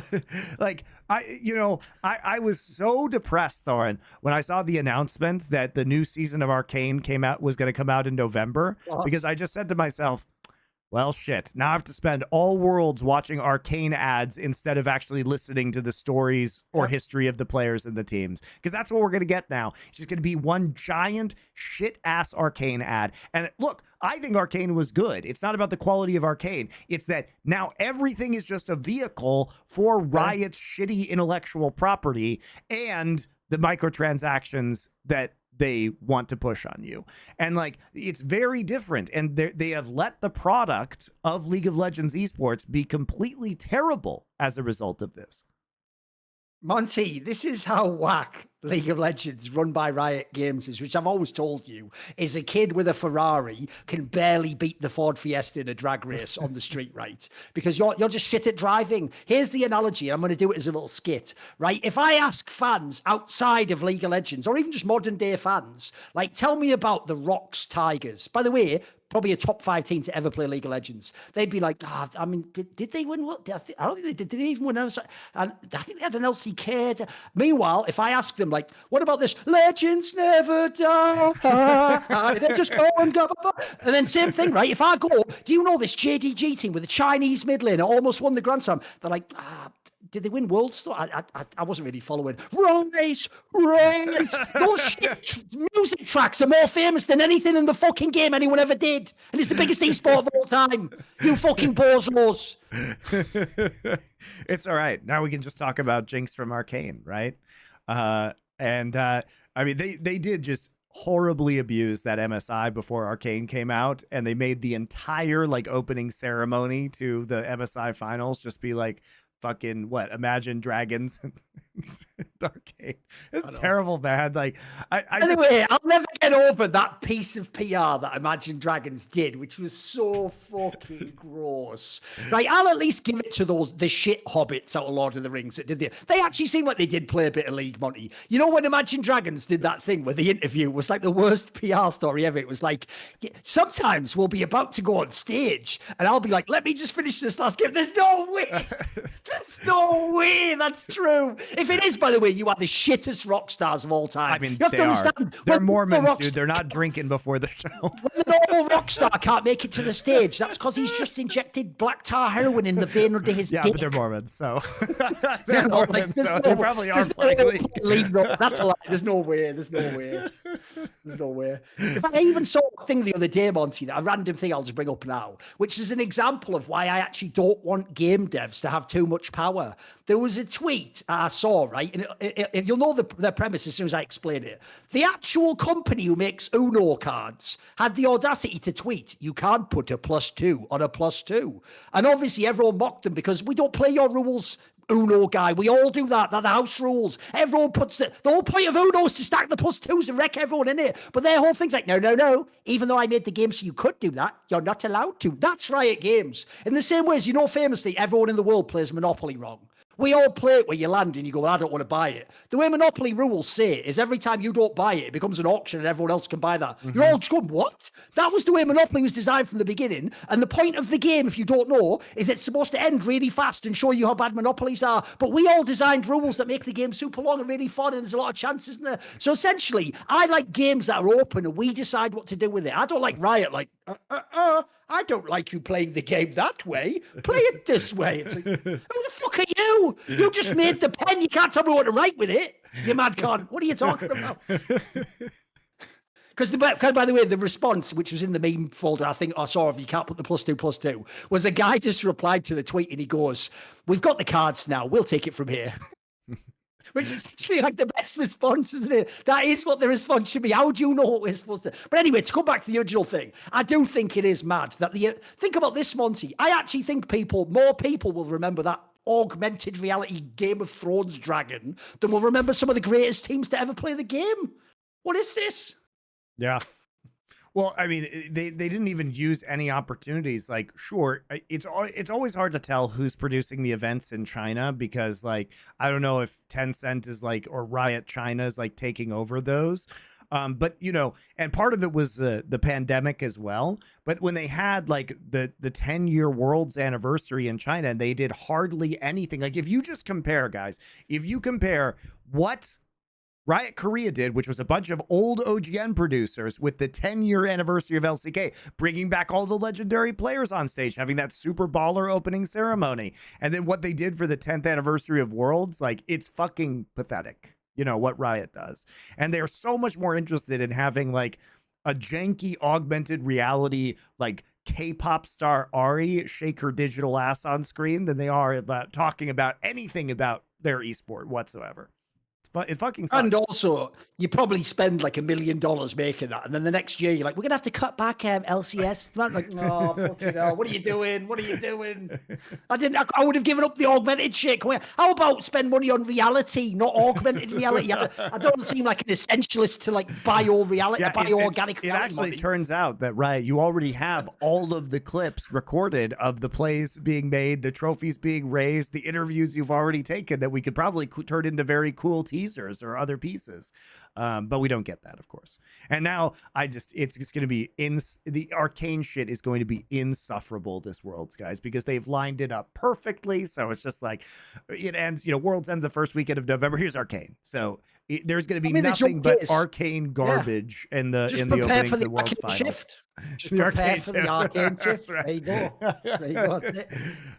So hold on to your butts for that one. It's going to be a miserable time if you actually care about teams and esports. If you care about Jinx from Arcane, you'll love it. As a random aside, I will say though, that's where I have to say, every now and then in life, if you're actually good friends with someone, you have to turn to them sometimes and go, "You've changed." The one thing that Richard Lewis ever said that did make me look down on him a little bit is, even though he hates League, the game, he prefers Dota, and he hates Riot, he said he watched Arcane and he likes it, and I was like, it's good. It is actually good. Unless I'm trapped on a plane with nothing else to watch, I will never need to press play on an episode of a cartoon about League of Legends.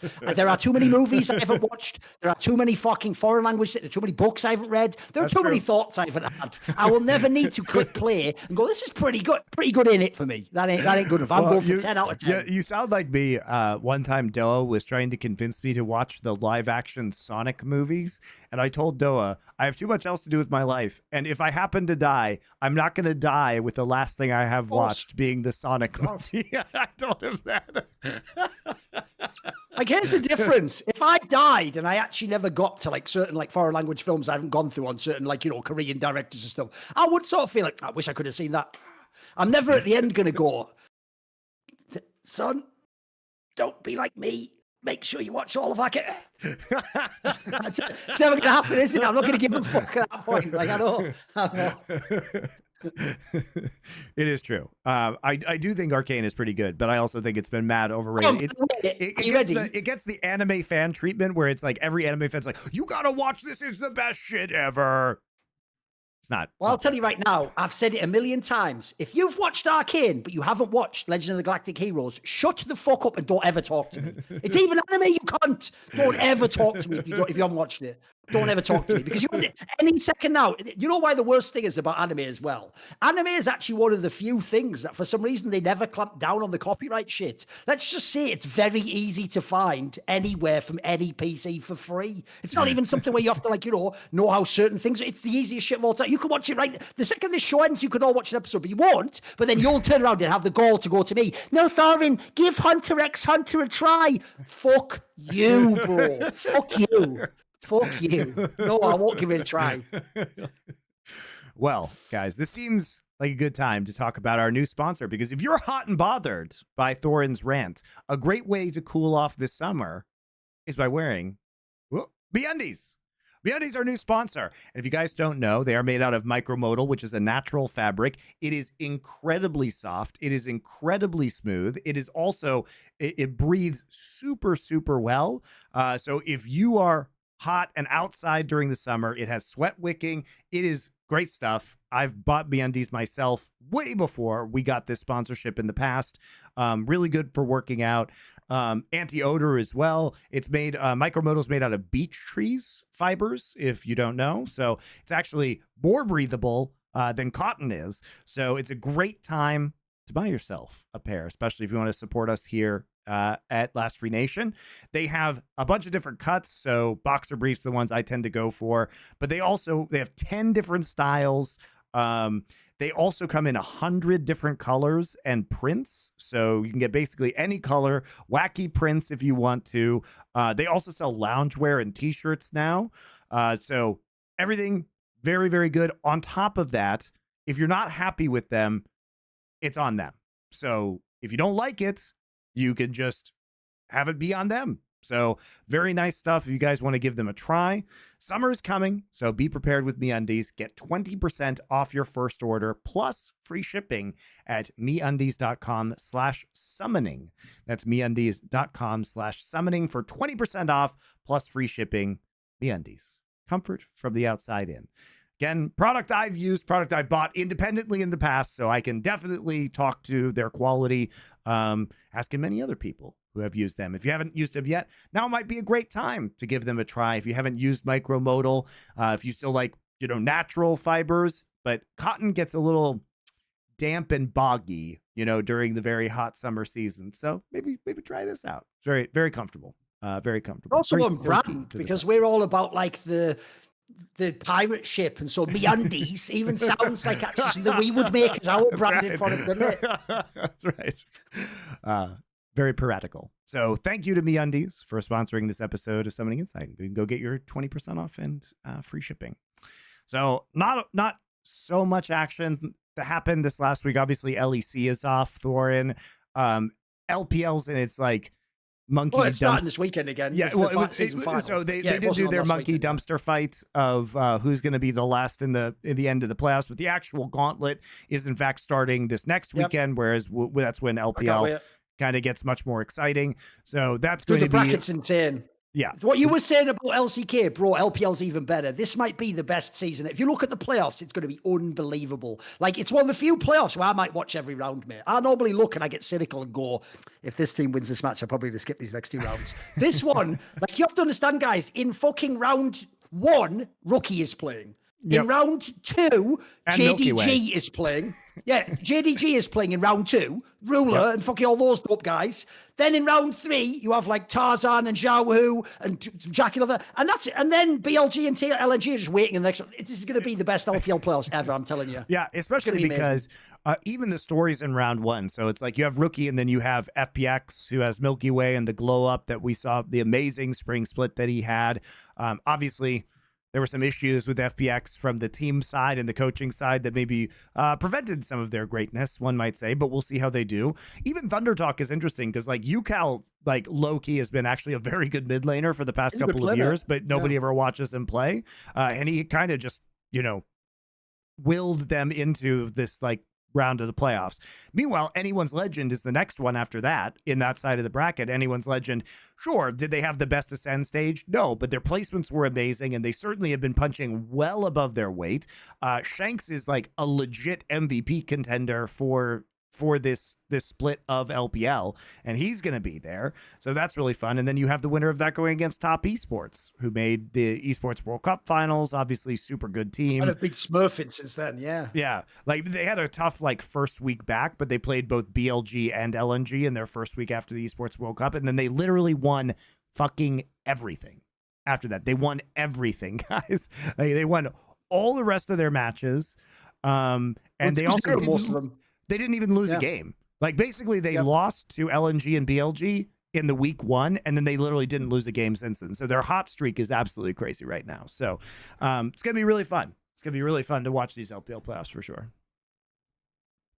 That's why it's so sad that people, this is actually in a way where I told you I do like that EWC exists, because EWC allowed top esports to immediately redeem themselves. Whereas if you think about it, bro, what would have happened in the narrative globally is this, Monty. Every fan would have gone, what the hell? You told me Jackie Love would be the MVP and then Cream was good. He is shit. And even though they're smurfing in the LPL, every fan, unless they came to Worlds and was good, would have been having that narrative. Then they are just shit. Well, you saw it fucking EWC. These guys are fire.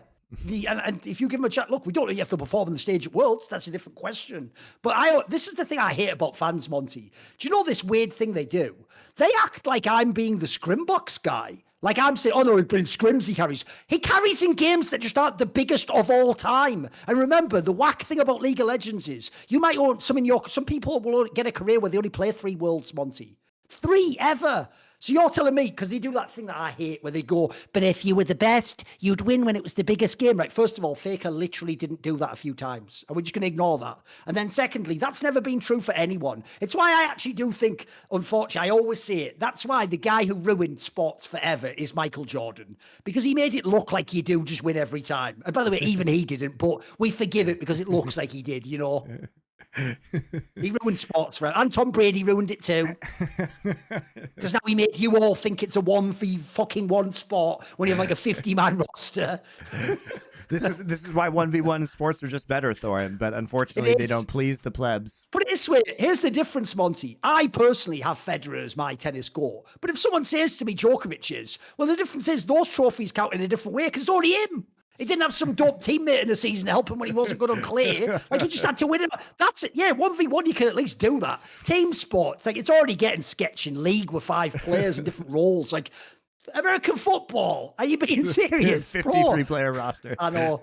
Especially because I've always said this. Even though, to go back to what Brady said about being better, I'm sure in terms of his mind for the game, he wasn't as great in the 2000s. But, bro, this is when I know someone didn't watch the prime of Messi or Brady. If you think they're just like 90% off or 95% at the end, Brady's arm, if you go to like 2010 or something, it's unbelievable, mate. It's actually pretty good. He had like he had his own. He wasn't like a Dan Marino, Peyton Manning prime, Aaron Rodgers, but he had an arm. He could throw like a deep ball. He could ball out. He could do like not quite Patrick Mahomes, but he could do like a pretty good level.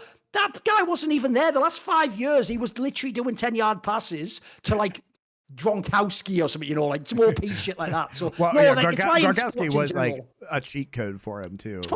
Because of the rules, he is probably. I think he's actually the biggest mismatch in the history of NFL because of the rules, mate. Sure, because you can't destroy people over the middle. Yeah, all he had to do was run next to a shorter guy and do this. It was all peaceful. It actually, you would have thought that alone would make them revert some of the rules. You know what I mean? Like, it was still OP, wasn't it? Like, if I knew that was the case, what we actually need to do is go back in a time machine. And this is what we actually say to Peyton Manning. Bro, you've just got to get fucking Tony Gonzalez. If you get him, we can get you as many of these chips as you want. Just give you a couple of years. What's funny is, in the seasons where Peyton Manning was like breaking all those records with the Broncos, he actually did have a tight end called Julius Thomas who immediately faded into obscurity. Yes, but it just goes to show like what he could do with even a halfway decent tight end. No, that's my bro. Unironically, even though also Peyton Manning, by the way, was way better with the Colts because he wasn't injured and he had the same arm, right? The proper arm.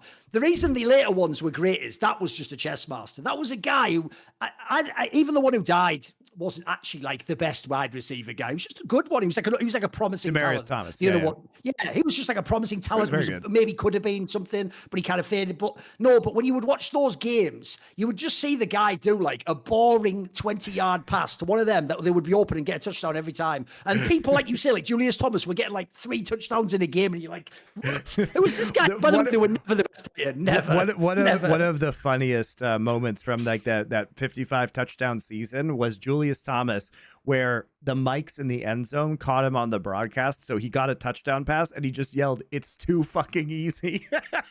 There you go. Like, that's basically the situation with all the Broncos receivers at that point in time. Oh, sick, yeah, indeed. But I always do think that's another thing. By the way, to tie it back into league, that's another thing that's so unfair about the trophy counting for Faker. Like, first of all, if we're counting trophies, then why does he get the last Worlds? He wasn't the best player. Your implication when you say he's the GOAT and he won the trophy is he's the reason he won the trophy. He's sort of a reason. You know what I mean?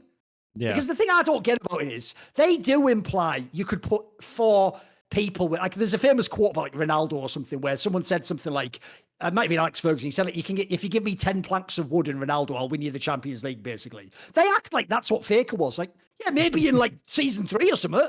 In the latter seasons, he had to have some pretty good players. Like, I think people hate on some of those T1 players too much, mate. Like, I do think some of them are overrated, but I also think when they have their pop-offs, Owner at EWC, Zeus at Worlds, they deserve their credit. Like, they were the best player on the team at that point in time. I don't even care if you go, yeah, but Faker told them what to do. Shut the fuck up, dickhead. He couldn't tell a bad player. If he joins Kwangdong Freaks, he can tell them all day long, mate. They're not going to win the Worlds, are they? Like, it's just obvious. So you've got to also understand, here's the difference. I don't know that I've ever seen Chovy win a tournament that wasn't just Chovy, bro. Wasn't he the best in every single one? Kind of was. Bit like the Peyton Manning example. Peyton Manning, by the way, was always the best player on Peyton Manning's teams. I think there was times Tom Brady wasn't the best player on his teams.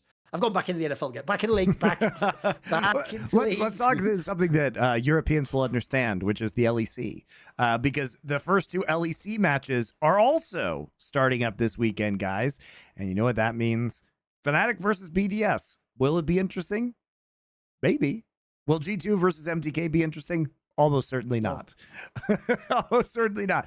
But Fnatic versus BDS, depending on the form of these teams, might actually be there might be something there. But I think a lot of people are probably pretty down on this format because, again, it's the summer playoffs directly into the season final that, like, it really just takes all the wind out of the sails because it feels like we just had a meaningless title and we're immediately just bouncing back right into watching these teams compete in a probably pretty unsatisfying fashion yet again.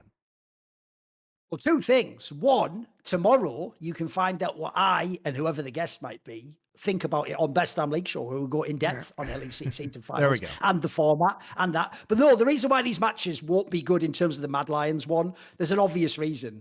Mad Lions' only thing they've ever had is they sometimes get slight early lead. Well, spoiler, if you just saw what G2 just did at that LEC, they just shown they can beat any team in the LEC no matter what the lead is. So that already kills all your hopes there. Sure. The Fnatic BDS one could be fun, though. I'm up for that one. I think that's a really back and forth. It's hard to tell. Will it be like, will Noah do decently? Will fucking Adam in? Who knows? It's all over the place, that one. That's going to be an interesting game. The biggest problem for me is just this. There's 3 world spots, and bro, you already know the 3 teams. The question is just what order second and third is, right? Well, here's the question. Does Niski somehow make his way to Worlds only to get super bopped at Worlds again?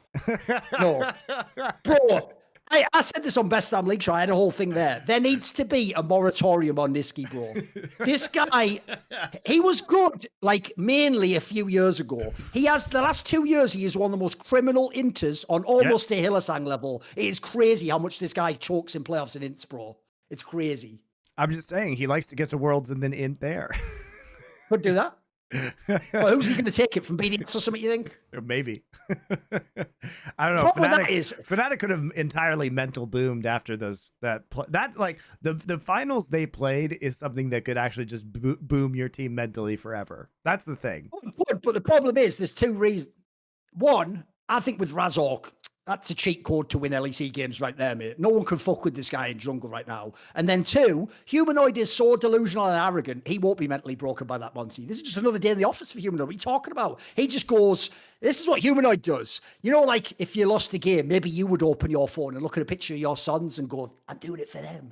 Humanoid just opens his bank account and goes, yep, still all there. Right, see you at the season finals, guys. This cunt doesn't fucking care, mate. So I think Fnatic's making it anyway. But the funny one is, in a way, I actually do enjoy some of the protocols in the way that, you know, they sort of play the mid game in BDS, but I also want them to go to Worlds to get the fucking punishment they deserve. Adam needs to get what he fucking deserves. Again. I want him to go to Worlds. I want him to take that beating. I want him to try one Olaf game that doesn't work, and I want him to go 0-3. So Adam, I'm pulling for you, mate. I want you at Worlds. He got the beating last year.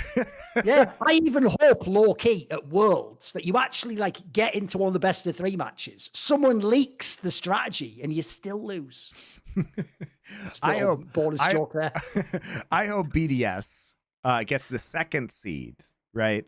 Oh, okay. I guess we don't have play-ins anymore, so we don't actually get to we get to see that. But it would be very funny if, like, if you know, if they were going to have to be in play-ins, if they could just skip that stage, so they could just go straight to getting bodied in Swiss. Because I really feel that it was unfair last year that BDS earned so much hype and like the gods memes for Adam's champion pool. And then people didn't talk enough about them getting like actually just royally clapped when they got to the stage of the tournament that mattered. So I don't want any of that hype. I don't want any of him stomping on fucking bad teams from around the world. I just want BDS to get absolutely destroyed at the main event. That's what I want. Basically, Worlds for me is like a Saw movie starring Adam. And I'm like, so you think you are a god top laner who can do anything? Would you like to play a game, Adam? And then I just pop in, say this, fucking bin. Let's just go, motherfuckers. Let's roll. Let's roll. Let's roll. Too funny. All right. We'll talk a little bit about LCS as well. Yeah, LCS. No, they had the marquee matchup. We did say, Monty. We did tell them. We warned them. Dude, Cloud9 is so fraudulent. You know what's funny is on Power Spike, when I wasn't on the show last week with Dom and Yamato, I put in Cloud9 in fraud alert, and they just like hand waved it off. So I started talking to Dom about that on the last show. I don't know, man. Dom just likes Cloud9. I think it's very weird. Like I think Cloud9 is just so incredibly fraudulent, and you got to see that at play this week. Like, you know, they shouldn't have even won the game that they won in the first game of that series. They shouldn't have gotten, first off, they shouldn't have even started that Baron, but they shouldn't have even had an opportunity to start that Baron. APA obviously had a really troubling early game there. And then by the end, they like didn't take a Baron that they should have taken, and instead they decided to just like push down a top inhib turret, not take Baron, not prevent a possible soul take, and then APA TPs into the mid lane. Their entire method of winning the team fights they had won was by using Ivern brushes with Corki and Varus poke to outrange the enemy. They don't do that. They just fall into a team fight, lose it 35 minutes, and then lose the game instantly. So, I mean, I think Cloud9 just looks insanely bad, especially from a macro perspective. Like, I will say the first like 10 minutes of this game, I thought both teams played very well, but it was pretty much all down. It was basically all down. Well, I mean, it was even the lane swap scenario and Cloud9 actually, you know, answering a flash that was traded by Core JJ in the top side. You know, they were actually making really good cross map plays and like hitting flat, you know, no flash timers and everything like that to kind of trade evenly in the early game. So in that way, I do think it was pretty high level, but Berserker looks mechanically kind of bad right now. His Ash arrows were just appalling in the games that he played in this series. And then you could just watch the degradation in real time of Cloud9. And even their drafting, man, like, I don't know what Reaper's doing. Why are we picking Lulu on R5 into Ezreal, Karma, Corki? Like, the comp that Team Liquid is running is a poke composition that is intended to dominate in the bot lane. They have Maokai, Mordekaiser, Corki, Ezreal, Karma. They are going to poke and kite you. Who is Lulu supposed to use wild growth on? Who's Lulu supposed to ult? Who is Lulu supposed to polymorph? No one is diving here. To be very clear, no one is diving in this composition. And so if you are going to like polymorph somebody or target them, you're never going to have that opportunity. You try and engage with Sejuani, Maokai presses R. Somebody gets close, Mordekaiser ults them. You can't even see them to help as Lulu. And you don't even do well in lane. So what the fuck are they doing here? And that's before we even get into the criminal third game draft where they blind pick Yone. Remember, Cloud9 has just spent the last 2 games of this best of 3 getting brutally outranged. Blind pick Yone. They have a top side of Sejuani, Renekton, Yone, which is strong if you think about the ganks, but you have to snowball hugely to get side lane leads in order for this to work. And then how did they round out this beautiful draft? Oh yeah, Lucian, Nami. And they're playing into Corki Ezreal again. Literally all Umti has to do on Maokai is press R on any engage. They see Sejuani ult come in, press R. Okay, well now they can't Nami ult. There's no way to play this game. When everyone got hyped that Thanatos was coming, we pointed out this doesn't fix any of the shot calling and macro, though. In fact, I'd even argue, look, Fudge was pretty bad, but I don't think Thanatos is worse, but he didn't add what you were lacking. He just added stronger laning. The problem with that guy right there is, bro, he looks like he doesn't have any fucking comms. Like, he can get kills. He's a strong player. He has hands. He's actually like an impressive prospect, but what's it adding to the team? I don't think it's just that he doesn't have comms, Thorin. It feels like I trust that his English is good enough at this point to be able to say, like, I don't have TP. The problem with Cloud9 is they play as though he hasn't given them that information, which I'm pretty sure he has given them. And so they play, they like make him look bad by making stupid plays that he can't even be a part of. Like, I think Cloud9 is going to get, I think Cloud9 is just going to get rinsed at Worlds. Like, this is not a good team. Here's my problem. Do you want to know why the LCS will never fuck with LEC? Because you know who your GOAT is in the LCS of jungle? It's Blabber. Do you know who Europe's GOAT is? Jankos. Right? Do you know the difference in comms, smarts, and macro? Because here's the problem with Blabber. Still I'm going to call someone out now. Spear skill shot accuracy. I'm gonna call someone out on this, which is, to me, Blabber, his whole career has just been hands, and then if he's hyphy, he's got like kind of like a ballsy like mind for when to go and do a gank, and he can pull it off. But the way I know there's no shot calling is, bro, you have to usually in League get shot calling from support or jungle. Do you remember the last team Vulcan was on, Monty? That had no fucking shot calling too. FlyQuest. What's going on, bro?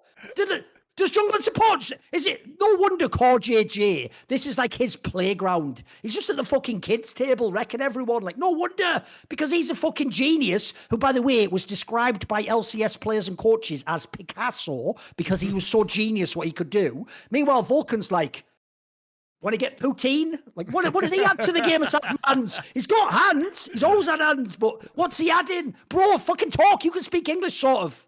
I know you'd rather speak French, but, you know, you can speak English. It's all good. I just think, you know, I had hopes, Thorin, that Cloud9 would improve in terms of their teamwork after a 3-fucking-week break.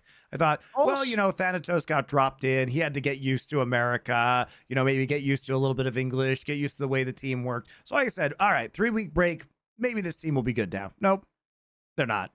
Like, this team is incredibly overrated. Incredibly overrated. Meanwhile, Team Liquid, I mean, I do want to not just make this about Cloud9, because Team Liquid, they have demonstrated multiple times now that they can hang with very good teams internationally. And like, I do want to give credit to Yun and APA, who I did not think were going to be able to level up their game, but they absolutely have leveled up their game, especially that boot camp at MSI, I think did wonders for both of them. You know, this Team Liquid team, I said earlier this year, this team has world-class macro. They have they have proven my statement to be correct. I mean, they are very good at playing the map. JJ woke up out of a multi-year torpor that he found himself in, and he's actually playing incredibly well again. Maybe it was just a motivation issue. was a great addition to this roster, especially replacing horrible Pioshik.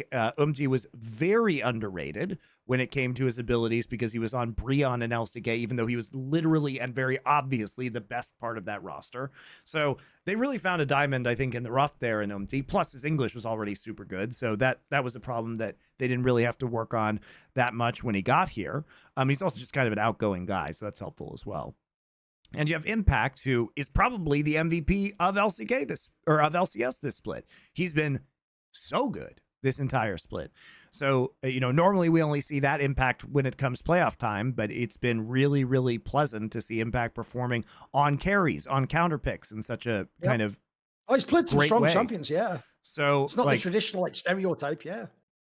I mean, I think Liquid looks very, very good right now. And sure, EWC was not a great tournament, but they did play a good set against T1. They played a very competitive set against T1. And I think that they will continue to grow and they will continue to get better. I hope that they have time to hit up a Korean boot camp before they actually head over to Europe for Worlds this year. I imagine that's going to be in their plans.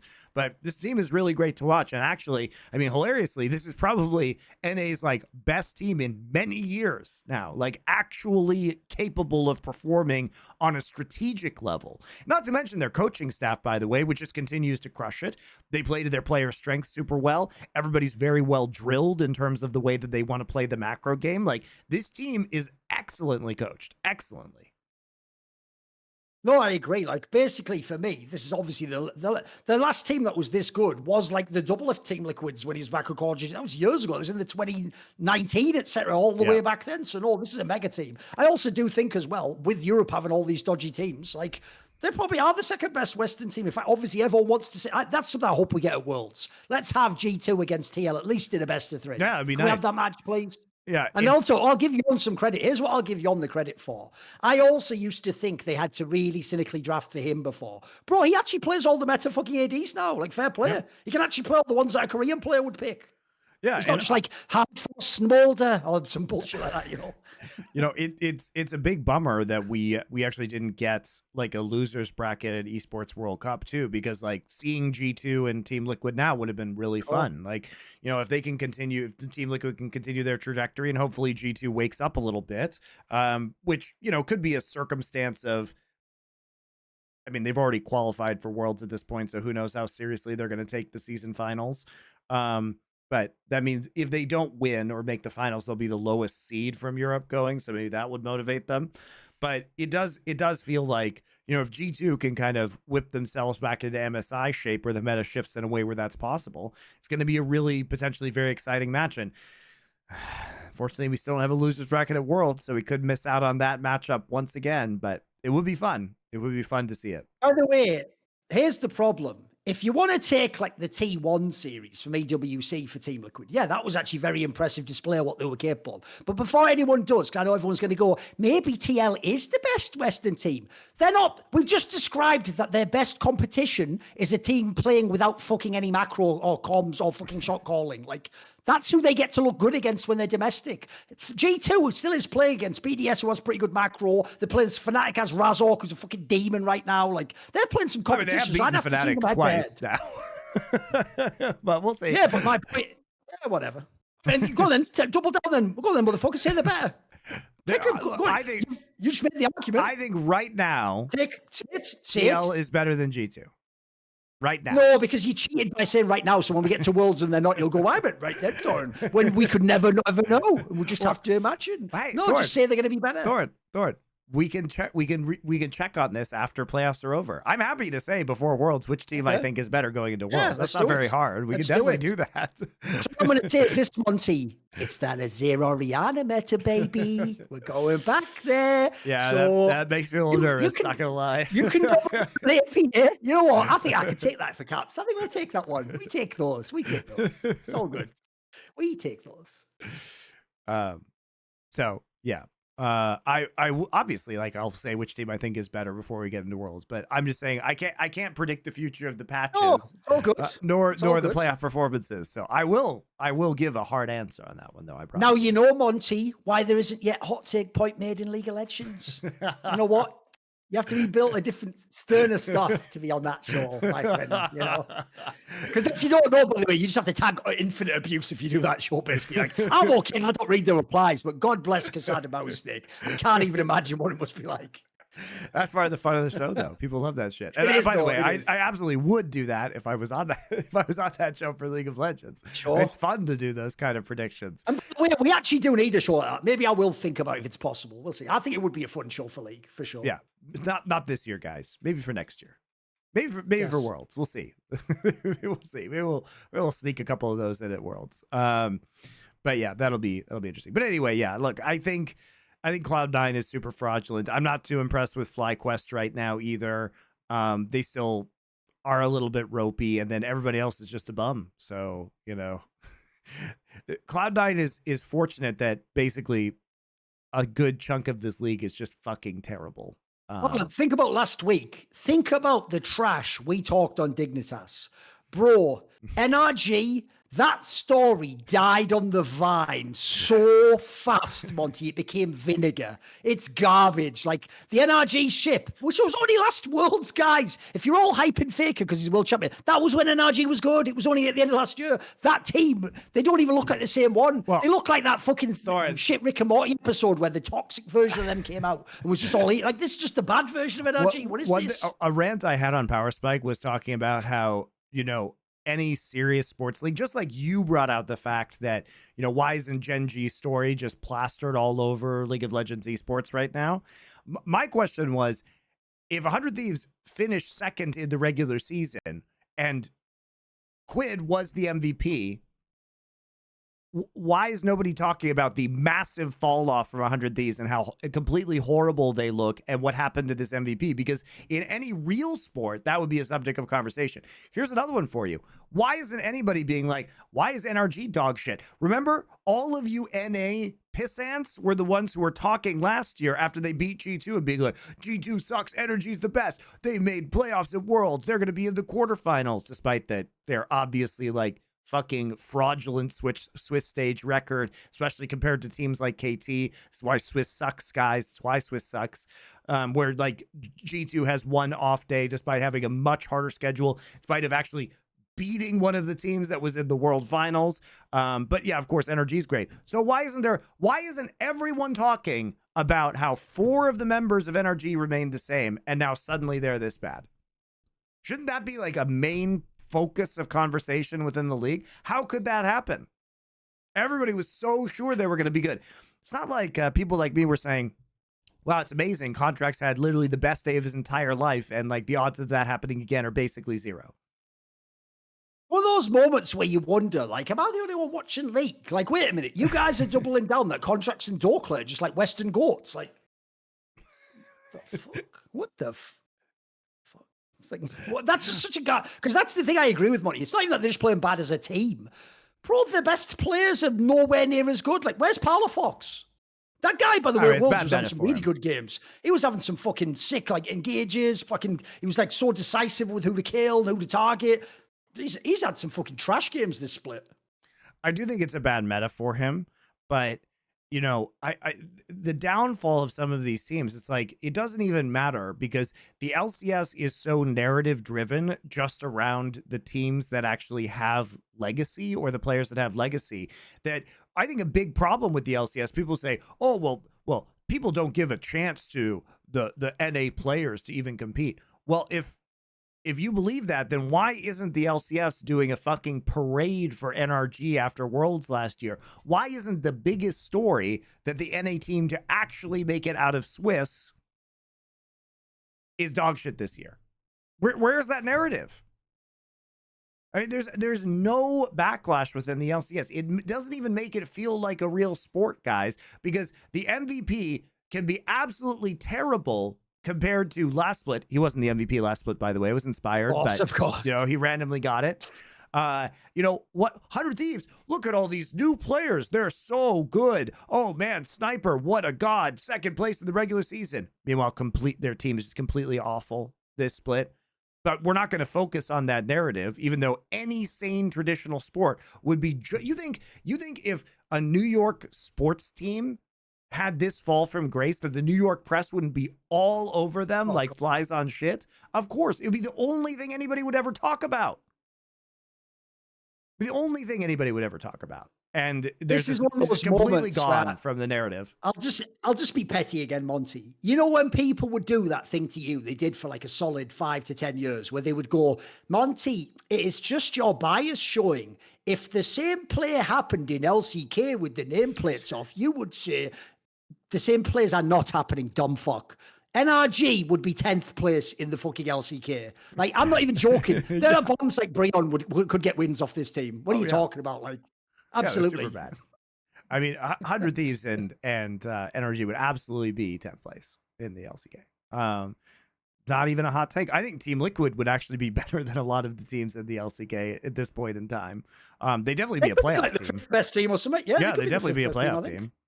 So I mean, that says a lot, but it is wild. Also, by the way, again, question for NA teams: how did Team Liquid manage to get this internationally competitive despite all of you guys being fucking bums and them not even really having super famous like carry players on this roster? How did that happen?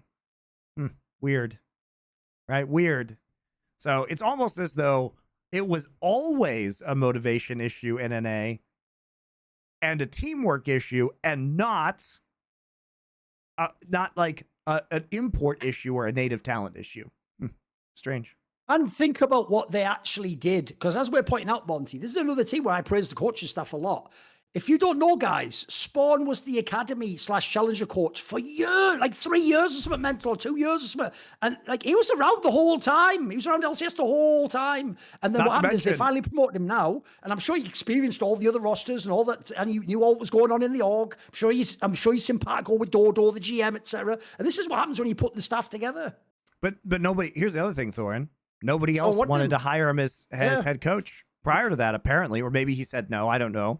But also, it's not like he wasn't a known quantity. This guy was a guy who was casting the World Championship, who clearly had knowledge because you could hear it coming out of his mouth on the broadcast. He was a very good caster.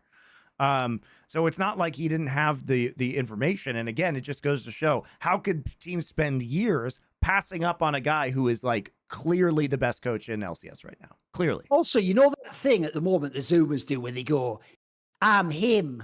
Well, obviously, as a team, you'd have to say, we're us. Well, if you get Spawn's surname, his surname is Tiberi. And if he's Tiberius, then he's the emperor of the LCS. There you go. There you go. He's worth his salt. There you go. That's a reference for people if they know what we're talking about. If basically Gladiator 2 just is fucking Spawn running the LCS. I haven't seen the film yet, but I imagine it's probably like that. Yeah, I hope that movie's good. Anyway, I think it's going to be good. I think it'll be like a sleeper. I think it won't be as bad as people think. It might not be one of the greatest films of all time like Gladiator, but I think it'll be like a sleeper. But you look at some of the actors, it could be good. Sure. Yeah. I like to give it a chance generally. So yeah, give it a chance. All right. And also, by the way, do you know another angle I could quickly throw in as well? All right. He even used to be like the fucking Oceanic region caster. You also could have hired him for the LCS, you daft fucks. Why wasn't he on the broadcast? You know what I mean?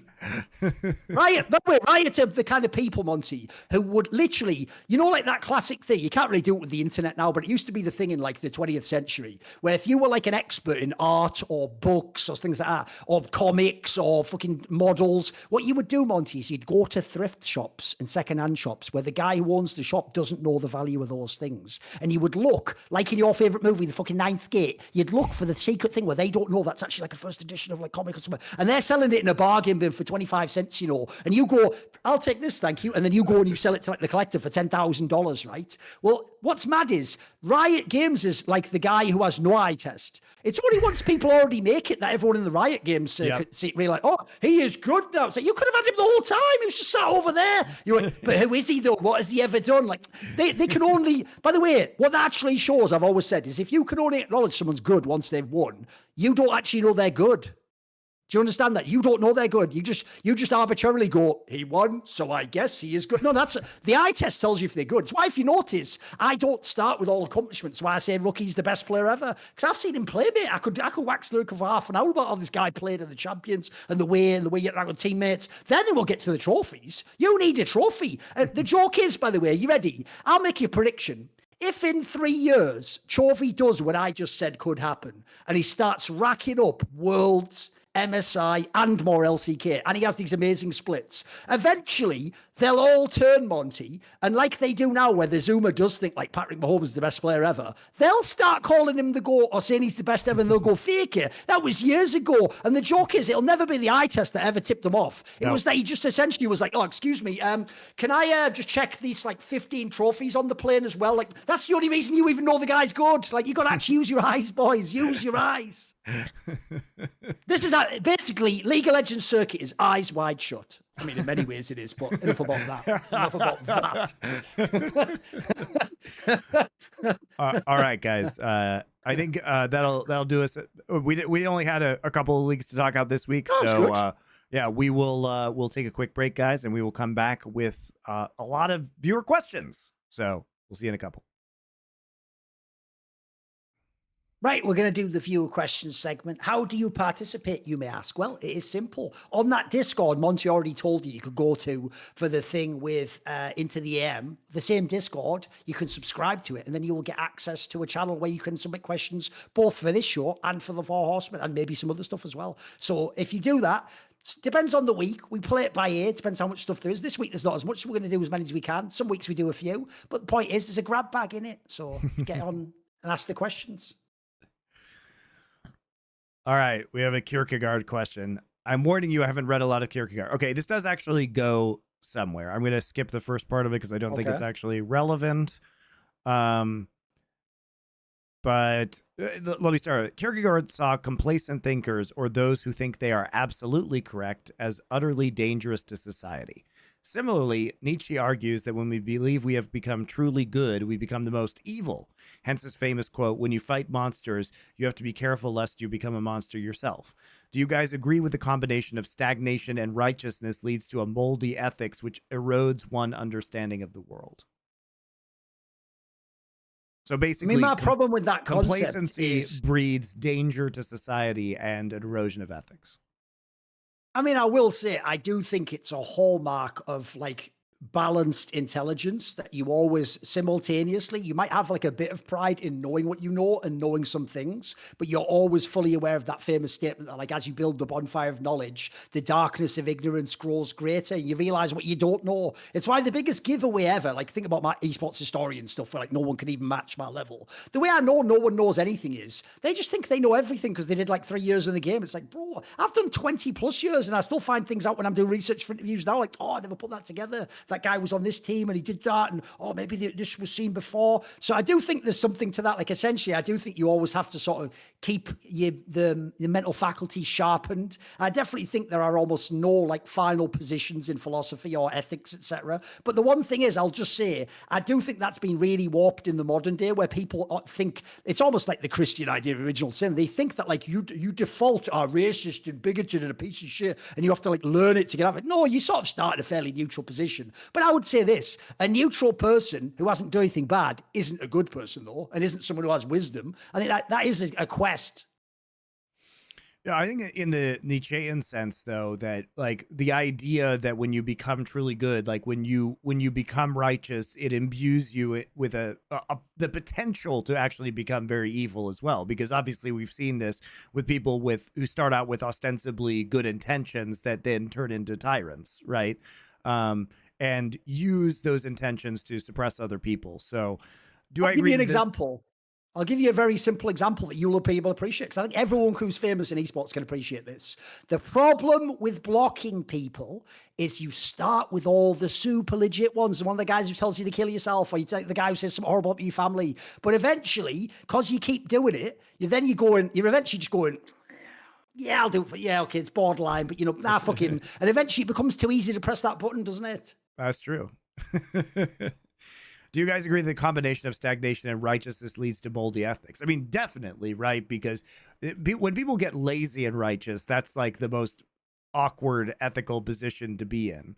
Look, I think you see this a lot, and I think you see it with virtue signaling, which is like when you are just so lazy about your ethical stances, it results in this kind of online virtue signaling that we have, and then which is a sense of righteousness, right? And then it undermines any ethics you might actually have, which is why, a lot of us are so pissed at what's going on with Saudi Arabia, because all of those people over at ESL, I think at one point did actually have ideals. Many of them have been in the esports space for literally decades. And we all know now that those ideals never meant anything. And by the way, guys, an undersold part of the ESL acquisition was that people didn't like that at first. And then what happened was ESL paid them more money, and then they stayed. Like they basically had to pay more money to actually retain the people working at the company. So all of those people that continued to work there actually did have a price. And by the way, if you didn't get paid more and you work at ESL, you actually really fucked up. You really fucked up. That is also an infuriating fact that many people are not aware of. Good old Butt Pounder 420. What are your thoughts on the saying, "There are no atheists in foxholes"?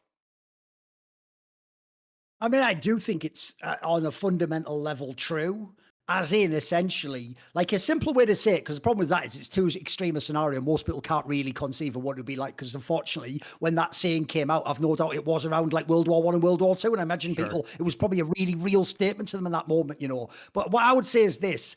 The better way to say it would be, it's like I often say, I've come to the conclusion that I think a human brain always has a God and a religion. It just depends what it is. Yes. So if you think, well, I don't have one, you do. It'll just turn out your God is like the Democrat Party, or your religion's being woke, or your religion's saying Messi's the best, or your God is fucking Tom Brady. What you'll find is they will take people and they will just elevate them to the status of the God. So as much as you might not like the Christian God, I'll tell you what, the Christian God's got way better principles to live by than, I don't know, Tom Brady winning championship rings in the Super Bowl. You know what I mean? So in that sense, or the I do think Kardashians. I do think that at their end, when they're facing like existential like, terror and potentially physical death, I do think a lot of people, in the same way as the famous thing is, they might go, "Mother, before you die," you also will sort of be like, "Please, God, I know I've never done this before, but if you just get me out of this." I think that is probably a very common reality. I don't know, obviously, if it really works in foxholes, but I think it's a good saying. I think it's something to think about. I would consider myself an atheist, but also I consider myself somebody who recognizes that, I mean, I studied, mythology and traditional storytelling in university, and I'm deeply connected with that. So the thing is I have a more Jungian approach where I believe in the idea of the collective unconscious, and I believe that all religions are very powerfully wise. They don't get to be religions that go for hundreds or thousands of years without having some level of innate human truth to them or powerful imagery. And so I just believe that it's psychological and not exteriorly spiritual, but to me they're the same thing. So I'm not an atheist who actively disdains or distances myself from religion. I actually seek a lot of wisdom in religion, even though I don't believe in a literal fucking God. You know what I mean? I believe that, to your point, Thorin, it is a part of the human psychology. And I do think that people do turn to that in times of crisis. And indeed, one could argue that that is the whole fucking point of that being built into our psychology, is to deal with those situations. So I guess I agree with that. How would you feel about classic LoL, or maybe some other old school version of the game, maybe rebalanced for current skill, both for playing and for esports? I think it would age. I think it would age questionably, but I would like to see it. Like, I like the slower pace of older versions of League of Legends, the fewer champions. Obviously, like, we'd have to get to the kind of remade map stage of the game. Like, I wouldn't want to play on the original map, but there's probably a time in like 2015 where the game was probably pretty interesting. If you could take a snapshot there, it'd be fun to go back and play. Monty, if I tell you we have a mode where, because the other champions don't exist, the modern ones, it's just stuff like everyone's playing Thresh again, and it's the old Lee Sin that doesn't scale. Like, that would be kind of cool in a way, wouldn't it? It would be like classic WoW. I get the references sort of like going to there, yeah. Yeah, so I mean, I would love to play it. It would be fun to see some like OG tournaments. I don't really want to see like esports to say. I'd rather play this game though. That's what I'd rather do. Yeah. Yeah, both for playing and for esports. I think it'd be less interested in esports, but probably it'd be fun. It would be just nostalgic for me to play too. So I'd be interested. Also, it depends what role you play. Like, because I started in the game originally playing ADC. Mate, I'll never play ADC willingly again in my life. Like, that role is fucking shit. But I tell you what, I did used to enjoy tumbling around as a Vayne, or getting in just within range as a Caitlyn. Like, that was cool in the old team fights. You don't get those team fights anymore. They don't exist. If you were responsible for the world's 2024 theme, which artists/bands would you pick to collaborate with? Okay. I mean, the thing is, I would never do what idiots do, which is just be mega self-indulgent. I'd try and pick something other people could enjoy too. So the obvious thing to me is I would do something like, I mean, I'll give you a great example. I would pick like a sort of stadium rock type band that everyone could get into. Like, I'll give you an example of a theme that would be amazing if you had it on Worlds. What about that song by Kasabian called Underdog? It's even got all the lyrics are about like, so it's a fucking banger. Like, that would be, everyone would enjoy that. Who wouldn't? What I don't like is esports used to have dickheads putting fucking dubstep on. The most aggressive, annoying dubstep. They were just doing that on events, and I was like, bro, what if someone doesn't like dubstep? It becomes really obnoxious. So I'd like someone like, someone cool like that. I mean, if you wanted to do something with an orchestra too, you could pick bands that, like Muse, who are like quite orchestral in their composition as well, which might be interesting. I don't know. I don't really. Here's an example. If you're going to do augmented reality, just hire one of those fuckers like Hans Zimmer. They can do like a score for the fucking Worlds. Wouldn't that be cool? John Williams. Everyone loves that guy's shit. Yeah, everyone loves all their shit in movies. It's iconic, right? That would be some cool iconic music. Yeah, that's true. I would actually like, I would prefer to have like an actual movie score person do it Yeah, and like do that an could be orchestral amazing. piece. Because like honestly, like I don't really give a shit about pop artists. I think that I miss, you know, the more orchestral moments that Riot had in the past. So that'd be fun. I agree with that. We start walking, or whatever that fucking whatever that trash ass track was.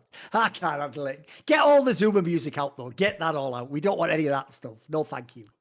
How much would I have to donate for you to hire Trouble and Nymera and just run an LFN version of the LPL English broadcast? Well, we wouldn't get rights, but these two are fucking killing it in the most fun league. The whole team over there is giving me flashbacks to the 2017 LPL English Prime with Peak Frost, Rusty, Raz, etc. casting from the OPL they're studio. killing it, yeah. I mean, I think Trouble and Nymera are doing great work right now. I mean, it is very sad that we don't see them more on the LEC broadcast, because whenever I listen, so first off, if you guys don't know, you should go follow Nymera's Twitch channel, because his Twitch channel, he and his brother Initialize, who does play-by-play, and he's brought in other people like, you know, other guests as well. But you know how, Thorin, you know how LPL doesn't do the Monday, Tuesday broadcast officially? He's been casting those as if he were casting the game. So not, he has a co-streaming privilege, but he does it more like an official broadcast on the days where there isn't an official broadcast. And he's been getting thousands of viewers now, so congrats to him. But you know, Trouble also, whenever I watch like an LPL VOD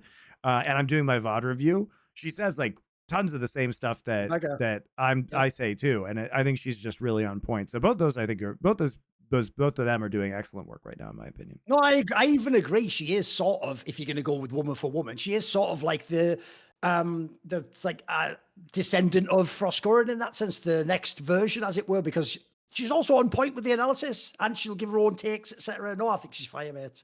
And also, there's another thing. Think about what Monty just said there, guys. The most competitive and arguably best league in League of Legends doesn't even show all the games in English on stream. Give me a break. Come on, Riot. How hard is this? How hard is it? You're not even reaching the basic level. Frankly, show the minimum is show the games. Can I watch the games? Frankly, I'm just happy that Nymera is using it to build up his personal brand, as opposed to, you know, having it be on Riot's shit the entire time. So do you think we can see a Nico and Kerrigan reunion at some point? No, because the problem is every single time he's ever sort of been asked, Nico just sort of inferred he doesn't care, or he just thinks he's overrated, or it didn't work, or whatever. So I just don't, at this point, there's obviously no point. And Nico, who knows how many more years of his prime he's got left. The problem is, in the modern day, we have all the new stars. So, like, if anything, I'd rather see like Zebu play with Kerrigan or something, you know. With Wolf creating his own version of Bude Jige, and for those of you who don't know, Wolf is like, so Wolf as in LFN/LCK Wolf, not Wolf, the Korean former professional support player for T1 and world champion. Wolf has like this weird double life, guys, that you may not know about. So he's been a caster for many years, going back to, I mean, he was in Korea before I was. He's been here the entire time, going back to like the GSL days in StarCraft 2. He's cast tons and tons of different games at the professional level. But his other life is like, so he speaks Korean fluently, and he is like a Korean celebrity as well. So he's kind of like a meme in Korea. If you guys go to his Instagram account, he's like a food influencer, basically. And so he's an influencer, especially he has this whole brand built around Bude Jjigae, which is the literal translation is army stew. And what it is it's a kind of soup that was invented in the Korean War with like scraps of the American soldiers' food. So it's like it's like salty broth with instant ramen noodles and like hot dogs and like spam cut up into it. It's like really shitty hot dog franks, though, not the good ones. Like the cheapest ones ever. It's like kind of shit, but also kind of delicious. I don't know. Like it's like secretly kind of delicious. So there's a bunch of restaurants. I get why some people, but it's also famously hangover food, isn't it? It's like the sort of shit you have if you drink the night before. It's a whole thing in Korea. So if you guys don't know, Wolf has his own Bude Jjigae brand, where it's like it's like a kit that you take home. And not only that, this guy doesn't know, he has his own pizza brand now in Korea. So which, by the way, is genius, because if people don't know, pizza is horrifically bad in Korea. Yes. And also he's like American and he has like the blonde beard and everything. Exactly. So they actually sell a pizza made for air fryers because most people in Korea don't have ovens, but they do have air fryers now. So they sell like air fryer style pizzas, no joke, called American pizza with Wolf's face on it. And it's super funny. But apparently it's doing very well. And he gets like royalty cuts of all this shit. I've got an idea for him. I've actually got a business idea. What Wolf needs to do is don't ever run from the controversy. Don't turn away from the scandal. What you have to do is lean into it and do what I did with I Am Esports. You have to own the narrative. So here's what you do for Wolf. You get now in contact with a company like BBQ Chicken that does fried chicken, and you do a special one with a really delicious, rich sauce on it, and it's called Wolf's Faker Glazing. That's what you call it. That's great. That's how you make $1 million, mate. That's fire. That's actually fire. Anyway, so that was my explanation of this guy just for other viewers. So the question is, which food would represent your personas? But you have to actually be able to eat it, so you can't pick something really spicy that you actually hate eating, Thorin. Okay. I mean, I actually would pick my favorite food, just like some Korean barbecue, like some galbi and samjang and stuff. Because the thing is, I think it's pretty good. Look, it's not the best thing ever, but it's like it's pretty high quality. The consistency's right there. You can have it every day. That's my shit. I do content every day, and there's like a bit of spice. You can have a bit with this, but you're not going too crazy, you know. Yeah, I wouldn't pick something too pretentious, but also something that a lot of people like. It's a slightly exotic, so I'd pick pad kra prao, the Thai recipe, because it's one of my favorite foods, and also it's like street food, so it's not like it's very like hearty. You know what I mean? So I pick that. I don't know that you're down with the streets personally, but that part doesn't have to fit. It's all good. Doesn't all have to fit. You're more of an ivory tower character, I eat a lot of street food when I'm traveling. I have no problem in those areas. So I will say, by the way, as a little pro tip, right? If you've never been to Asia and you go to either Korea or China, let me give you a very quick lesson. In Korea, have all the street food you want. It's great. It's clean. It's good. The same looking food in China, I'd stay clear. Just going to tell you that one. All I'll say is, if you stood around for half an hour, watch that guy, you might have some interesting ideas about hygiene. All I'm saying is, in Korean, it looks the same, but it's way better. Way better. At the end of his career, where does Andy Murray fall for you in top X tennis player of all time? How do you rank? Andy I mean, the Murray's reason career? why this one's a fun one is because in the modern era, I've always said this.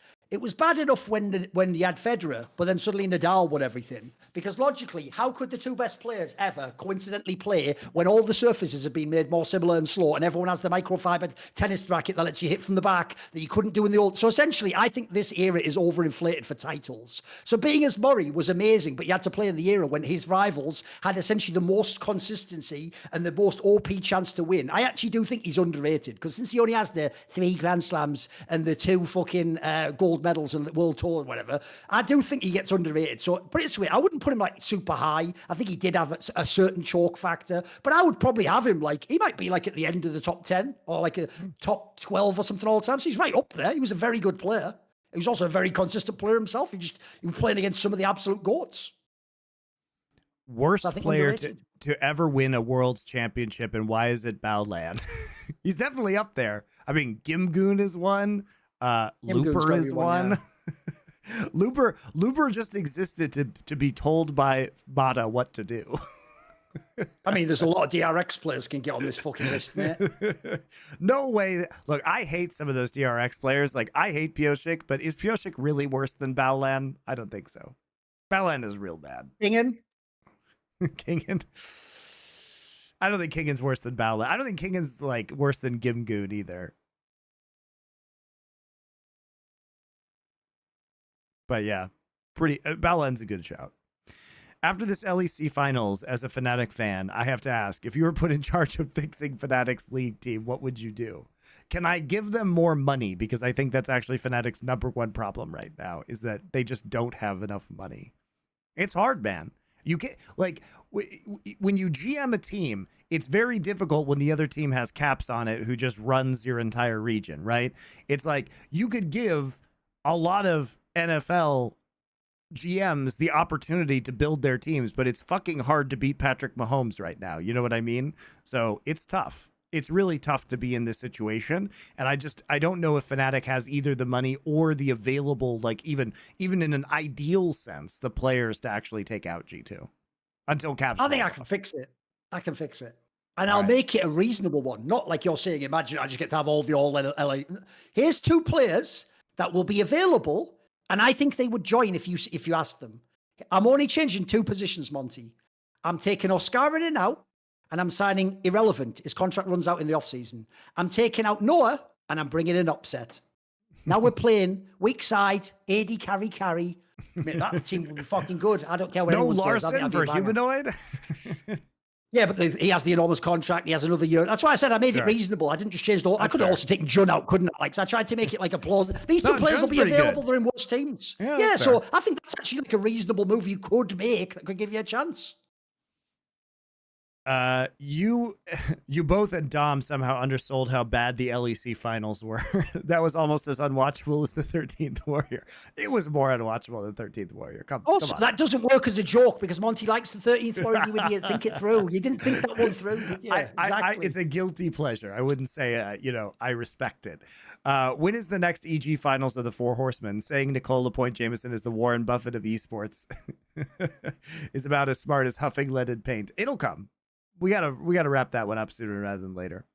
We gotta find also, the right didn't she actually change her surname or whatever? Like, she isn't even called that anymore. That's the maddest idea is the rebrand was even her own name. Like, holy fuck. That's how you know someone really cares about SEO, Monty. Well, you know, Thorin, here's the thing. If she wasn't guilty, why would she change her name? Weird.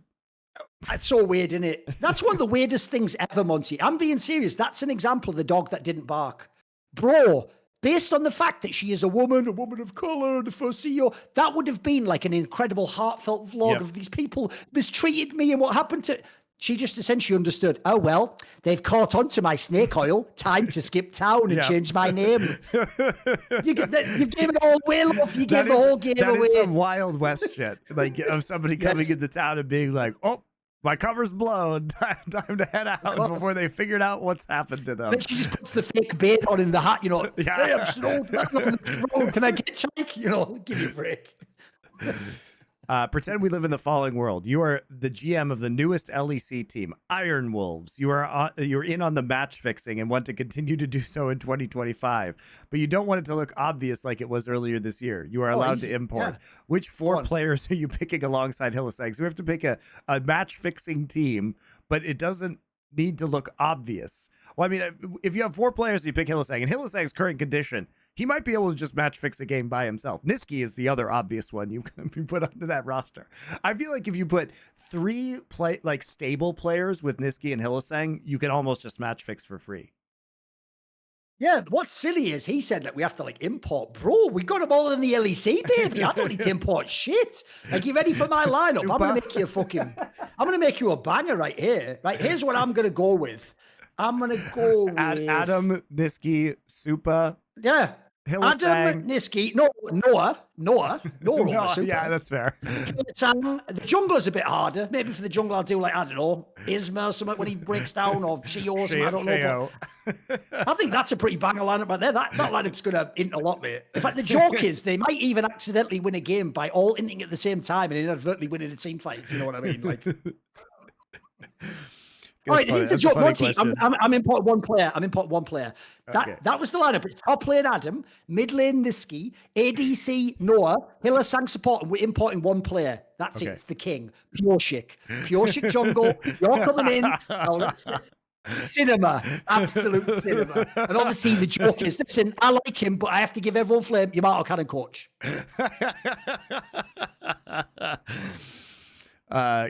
He probably would actually coach that team. He'd be like, "Ooh, this is a good challenge."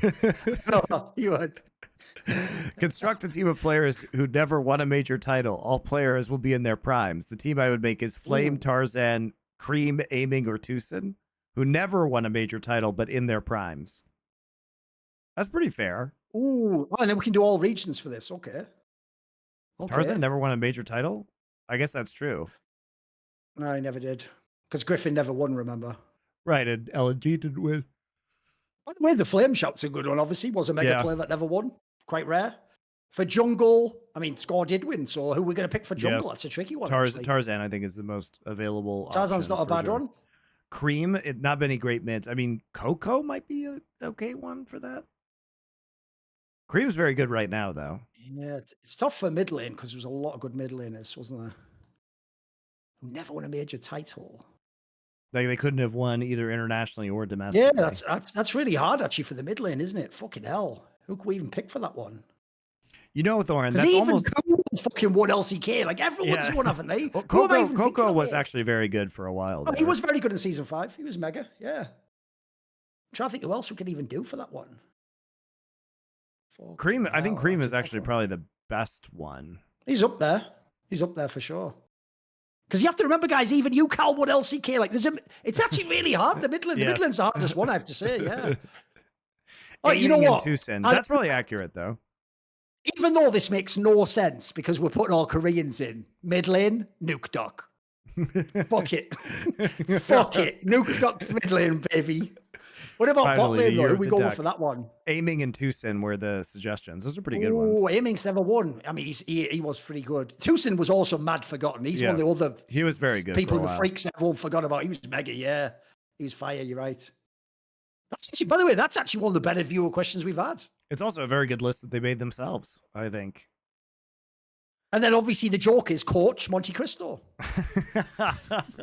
my 2 splits of coaching experience, yes. Hey, listen, I'll put you in there. It's all right. What do you think the veteran coaches like Grabs and Youngbuck offered that is sorely missed in the LEC today? Just fucking emotional like player management. I think there has been a swing too hard the other direction for like really hard game knowledge as opposed to the people managers. And I think Grabs and Youngbuck were both really good at that.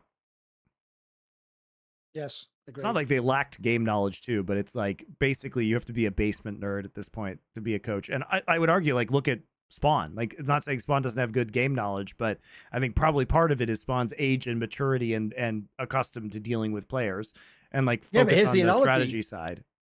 Here's the analogy though. If I take Spawn and I put him on C9, does he win with them? Probably the wrong set of players, right? I think he's got the sort of players that are receptive to him and they're the right pieces. And, you know, so he's also been coaching on your a couple of them for years now, which probably helps, you know, them listen to him and everything. So yeah. Seeing as the crazy VC era in LCS is long over, could you allude to the value of average player contracts during this time? Oh, yeah, for sure. Without getting into specific players, were there any contracts given out to obviously washed players that you thought were absolutely bonkers at the time of assignment? Of course, Sword Art. Like, come on, dude. Like, that was the biggest, most washed he wasn't like he was coming off the World Finals, but he wasn't even good at Worlds. He had been good, very good at points earlier in his career. I was a big fan, but by the time he got the big deal, he was incredibly washed. No, I actually think that will forever be the most embarrassing TSM signing they ever did. Especially because they then gave him the millions without even playing. Like, what are you talking about? During like the peak LCS era, guys, where players were getting paid, there were a lot of like bad players making like $400,000 or $500,000 a year. You know what I mean? I mean, obviously, I won't say anything. I'll just infer to you. But that story you told me about a certain content creator, the money they were making, it's like, mate, that's more than like fucking some of the best contracts in LEC. What are you doing? So there was some crazy bad spending in LCS. Yes. Like you know, if you were like a pretty well known player on a lower tier team, so like a team that definitely wasn't going to make it to Worlds, you could still clear 800, 900K easily. You know, this is why, you know, the $7 million like Team Liquid roster existed. That, you know, a lot of players could easily, like the good players on good teams could like clear $1 million, but a lot of like kind of relatively good but still like well-known players would be making like 750 on a pretty shit team. Yeah, I mean, the worst one ever, Monty, actually, if you think relative to skill, was the best academy contracts. There was some. There were people making like 200-300K in academy. Meanwhile, in Europe, you could be on like Fnatic and you might have been on like 100K. You know what I mean? Like there was some crazy disparities. Yeah, it was bonkers at the end. How do you feel about the individual trophies that are handed out throughout esports? I feel like rings, LoL, Call of Duty, or belts, FGC really isn't the way to go when players have a better opportunity to display them, unlike physical sports like the NFL or, okay, hold on. MSL and Brood War sort of nailed it with the badges. So basically asking, like, do we like trophies or do we think the team should be giving something else like MSL gave badges, I guess? By the way, the other thing you can do aside from badges is what they do in football, Monty, which is if a team's won the World Cup or like the Champions League or something, they often put like a star and then however many stars. I mean, T1 already that's does a cool that. one to, on the jersey. That's a good one. Yeah, T1 already does that. They have the 4 stars on there for their 4 Worlds wins. My so only I do like problem is that. this, Monty. I have one issue with that though, is you should only be allowed to start if you won that championship. That's true. I like that. Owner doesn't get to have 4 stars. Get Only that. Faker. You didn't win. Get them off. Get them off. Now, sadly, that means he's walking around. That's you know. There's got to be a downside to everything. I can't. By the way, this is one thing I really need. I know it doesn't matter who it is. He could be a Chinese jungler. Please, someone win more titles than Bengi's jungle for fucking Worlds. Please don't let the game end like this. Because I know, even though now they sort of agree with us, Monty, Bengi was shit. In 20 years, they'll just look at the wiki and they'll think he was the god. They don't think he's the god. Damn it! Please. I need it so badly. This person suggests like necklaces or pendants because it's more applicable to esports, where you could wear, like, you know, if you're an esports player, they say, wouldn't it be baller to see people like Device or Faker with 4 individual trophies around their necks? That is pretty cool. I like that idea. Oh. Especially since it's, you know, easier for nerds who are on a keyboard to actually display. Yeah, I don't know what this question means, so I'm gonna skip that one. How do you keep up with current events domestically and internationally? I'd like to follow the news as someone from the United States, but not sure what publications actually practice good journalism. Good luck, bro. Good luck. I don't know if you say you're from the USA and you want to follow news. I don't know if you've noticed, but anyone who tells the truth is automatically a right-wing extremist and propagandist and disinformation. So spoiler, you're not going to find it in any mainstream source, are you? So the problem with that is I would even say why you want to do that. Do the opposite. Stop following news. Just get on with your fucking life. Make your life awesome. I agree. News is garbage. Yeah. The odds that news actually affects you is very low. Basically, asking which mainstream news sources can I look to get the truth is like asking which prostitute in the red light district can I actually have a loving relationship with. It's like, that's not what it's for, bro. It's an hour. You just pay for the hour. You know, it's there for the sex. That's it. So you're thinking too highbrow now. You're thinking too highbrow, mate. Yes. Somehow the media has. Wait, you can actually you can follow Richard Lewis's Substack. He does American politics. It's true. I would trust him to discern some of the lies and get some of the truth, etc. So you can follow Richard Lewis. Yeah, I mean, the media has convinced us somehow that even though we are alive in the safest time ever in human history, that somehow we are all constantly in danger, which has never been less true ever, literally. Yeah. Agreed. Do CS coaches use hand signs or other physical cues to cheat strats when they are not in timeout?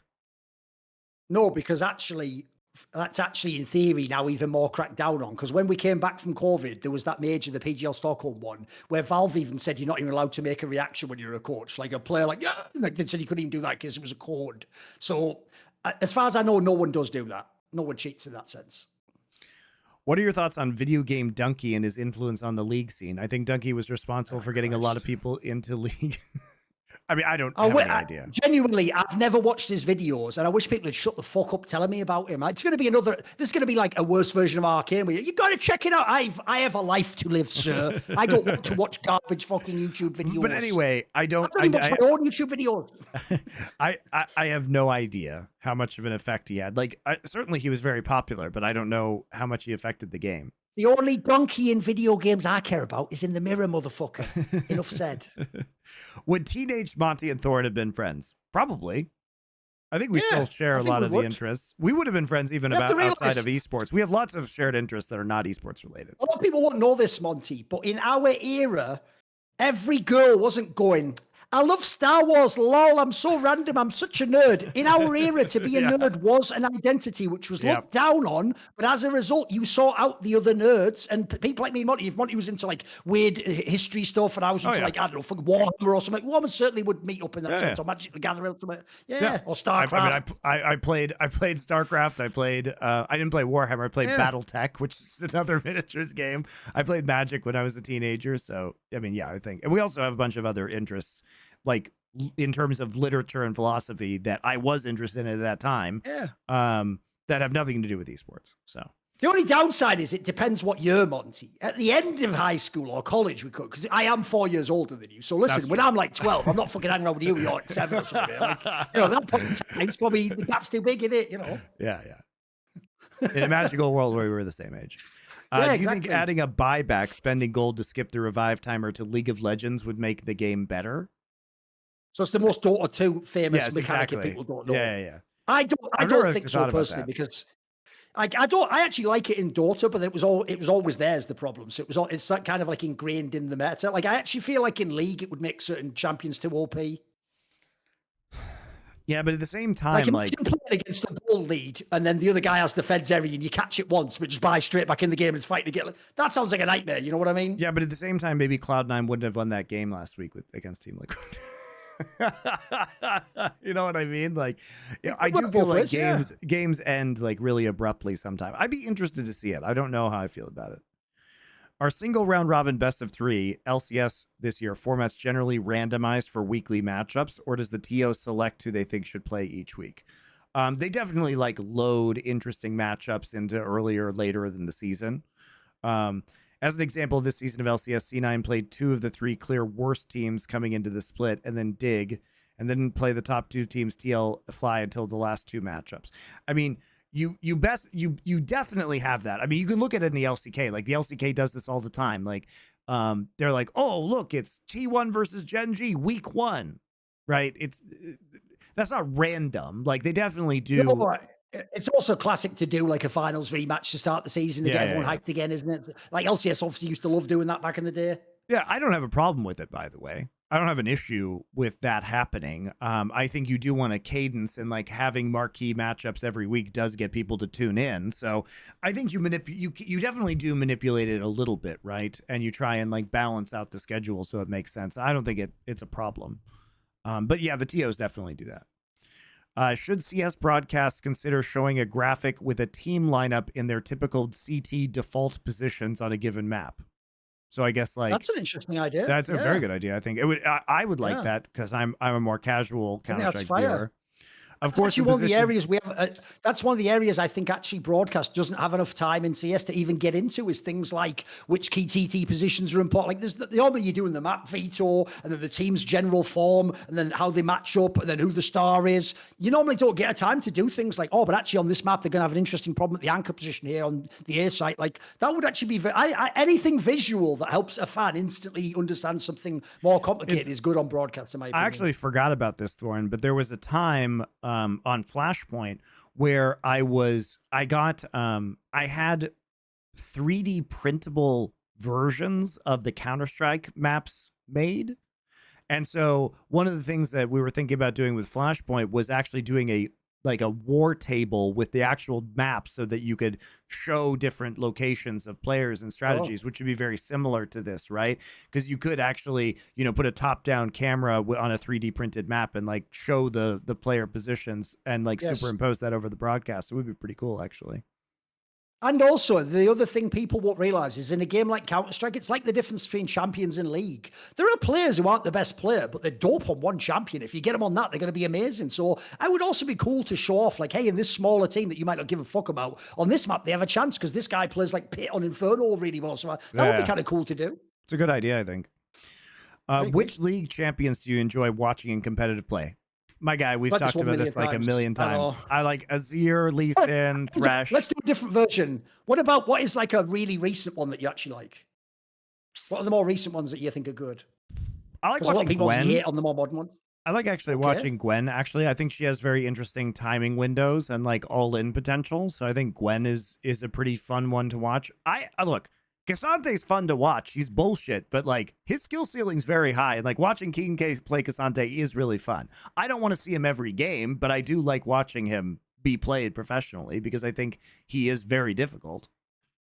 You know what? I actually think, even though everyone who played it in solo queue cried, I think in competitive, I actually think Yone is not a bad champion, Monty. It really is like a better version of like Yasuo, because you obviously couldn't play that half the time now.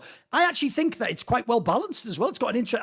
I like the fact you have the pullback, but you only have so much time. Like I think that's actually low-key one of the better, more recent champions. I agree. And by the way, one that I actually miss now, I can't believe it, because we all cried when it was OP. I actually miss Soy.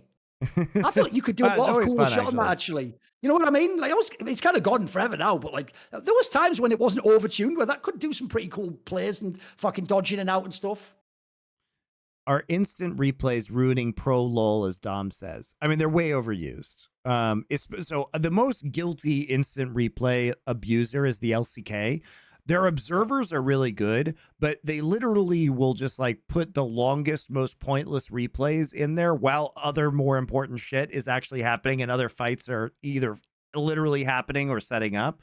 So like they're definitely way overused in the LCK, and I think in general they're overused. Like you do not have to replay every fight or every kill. It's only the ones that are interesting. A lot of these ganks that they end up replaying are just like boring and we don't need to see them again. Why do I have to only see one thing? Make it split screen.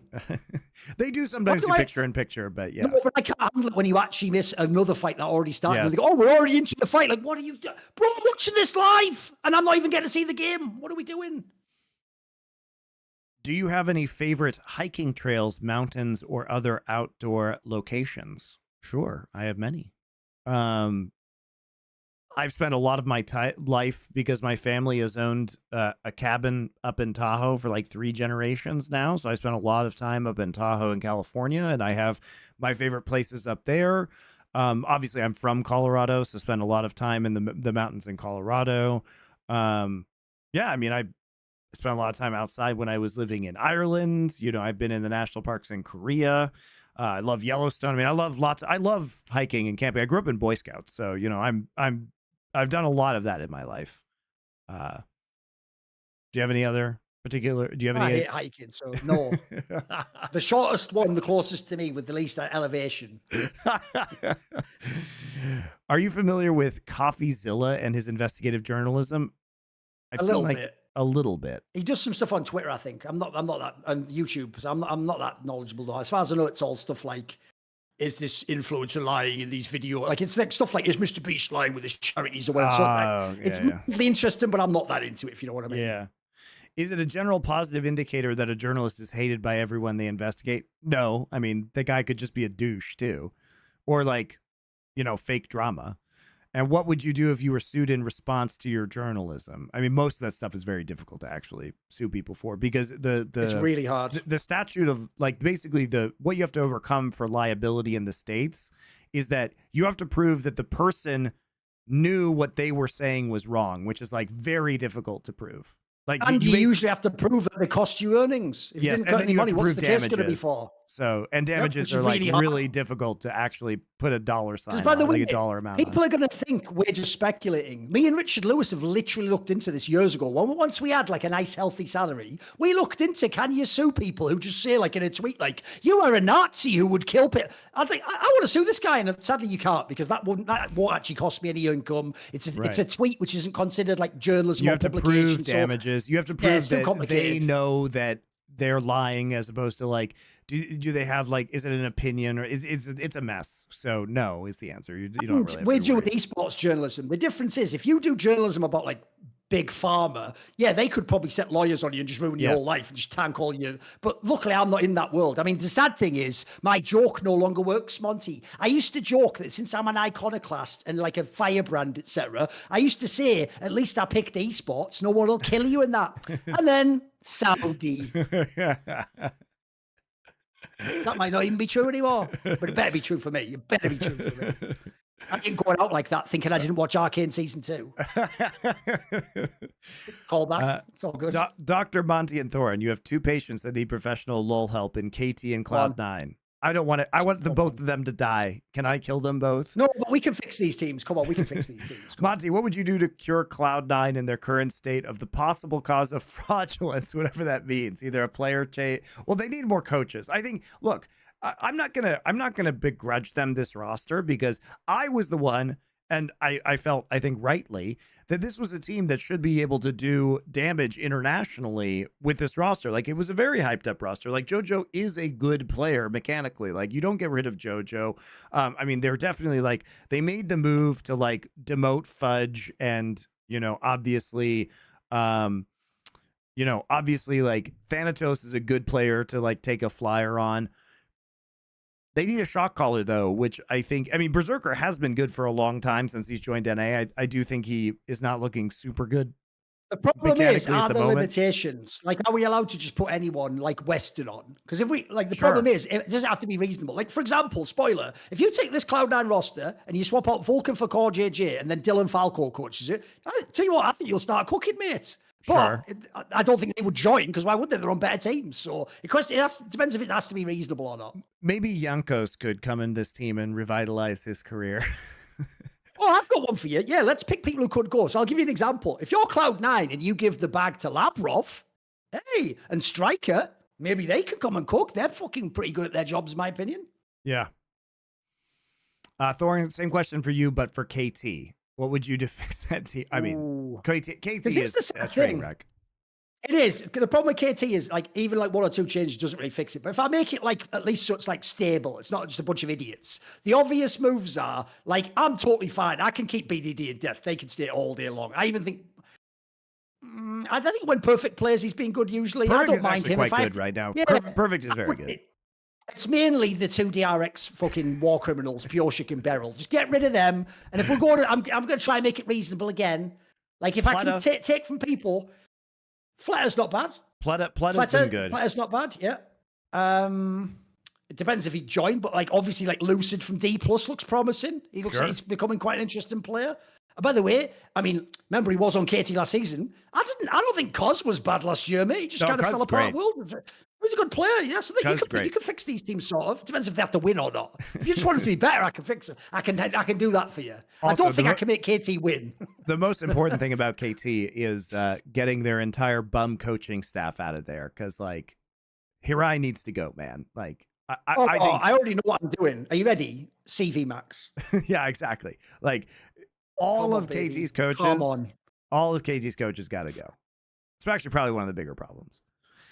Do you think we will ever get a proper archive of professional LoL replays? No. Or will Riot keep it forever hidden in their Pentium database laptop? Yes. Riot will never actually give the people replays. It's fucked. The whole thing's fucked. By the way, they still don't have replays for Valorant. Here's another thing. In the same way, he actually means literal replays, right? I thought he meant like the VODs. replay files. I can't believe how many VODs don't exist. Yep. Think about how many games don't exist. By the way, how can we even tell fans, go and watch all those Faker games? Where? Where are they going to watch them? Yep. Don't exist.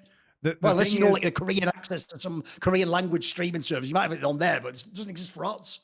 A lot of them exist in Korean on YouTube now, but a lot of the games from the earlier parts of Champions when I was casting are just gone. They're all gone, mate. And the problem is that I know they still exist because I've asked people. The thing is, OGN has them. OGN was bought by op.gg, so they are there somewhere in a database.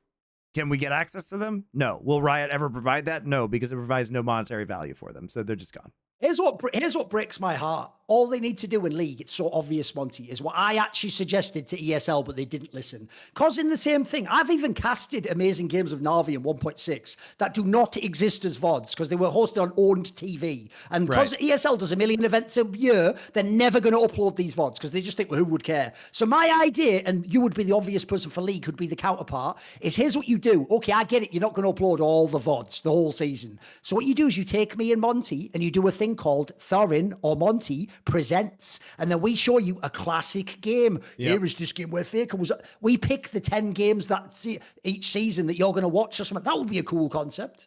Yeah, it would be fun, but no, unfortunately. Does any? By the way, that's where though you also know that, like, let's just say, think of like how WikiLeaks worked. It would be amazing if somehow all those games were just freed to the world. Wouldn't that be amazing? I don't know how, but it would be amazing, wouldn't it? It would be amazing.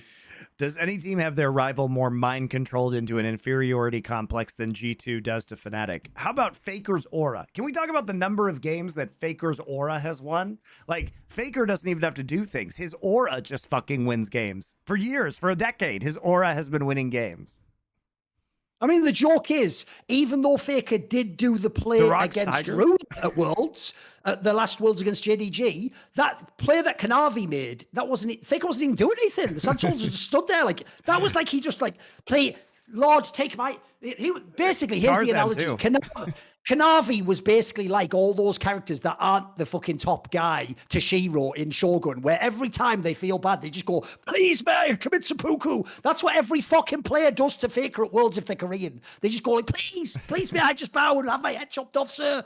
It's mental, mate. It's so mad. They're so mad, these fuckers.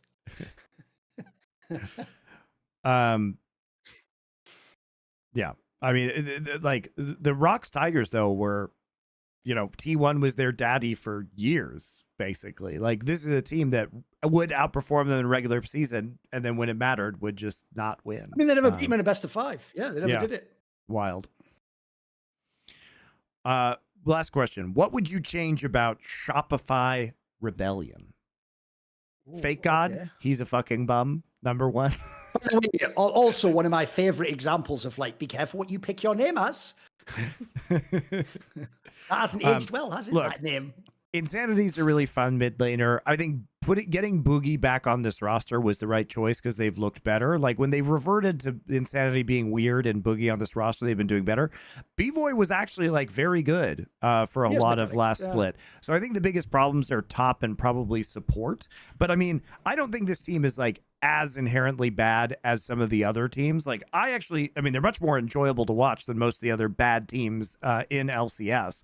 But Fake God needs to go, man, please. Like, we could have had Licorice on this roster instead, and this roster probably would have been better than this current Dignitas roster. So I'll tell you the move I'm making at support. We've had enough of him in LEC, so you can have Ignar back. He fucking runs the LCS. I don't know how he's so limited. How about Ole? Ole on this team. Let's get fucking Ole on Shopify. On the Reflections interviews I did a 3-part. There are so many mental stories he told. I'll tell you one right now, Monty. Okay. When he was in the LMS and he was playing on that Hong Kong esports team with Stanley and Toys, at one point there was a scandal where a girl that Ole was dating had some nude pictures leaked of her. And then this was already, like, if you think about it, for a Korean, which is like a fair society, that's already really embarrassing, right? And you're already going to be like thinking, oh, fuck, I hope people aren't thinking about that. He once said he came into his manager's office and the manager on the screen of the computer was having, like, you know, like a Discord chat or something with like the owner. And then as they scrolled to find this info they were going to tell Ole, they scrolled past and they'd put those naked pictures in the chat between them. And they just scrolled past and Ole had to just go like, ha ha. This is awkward.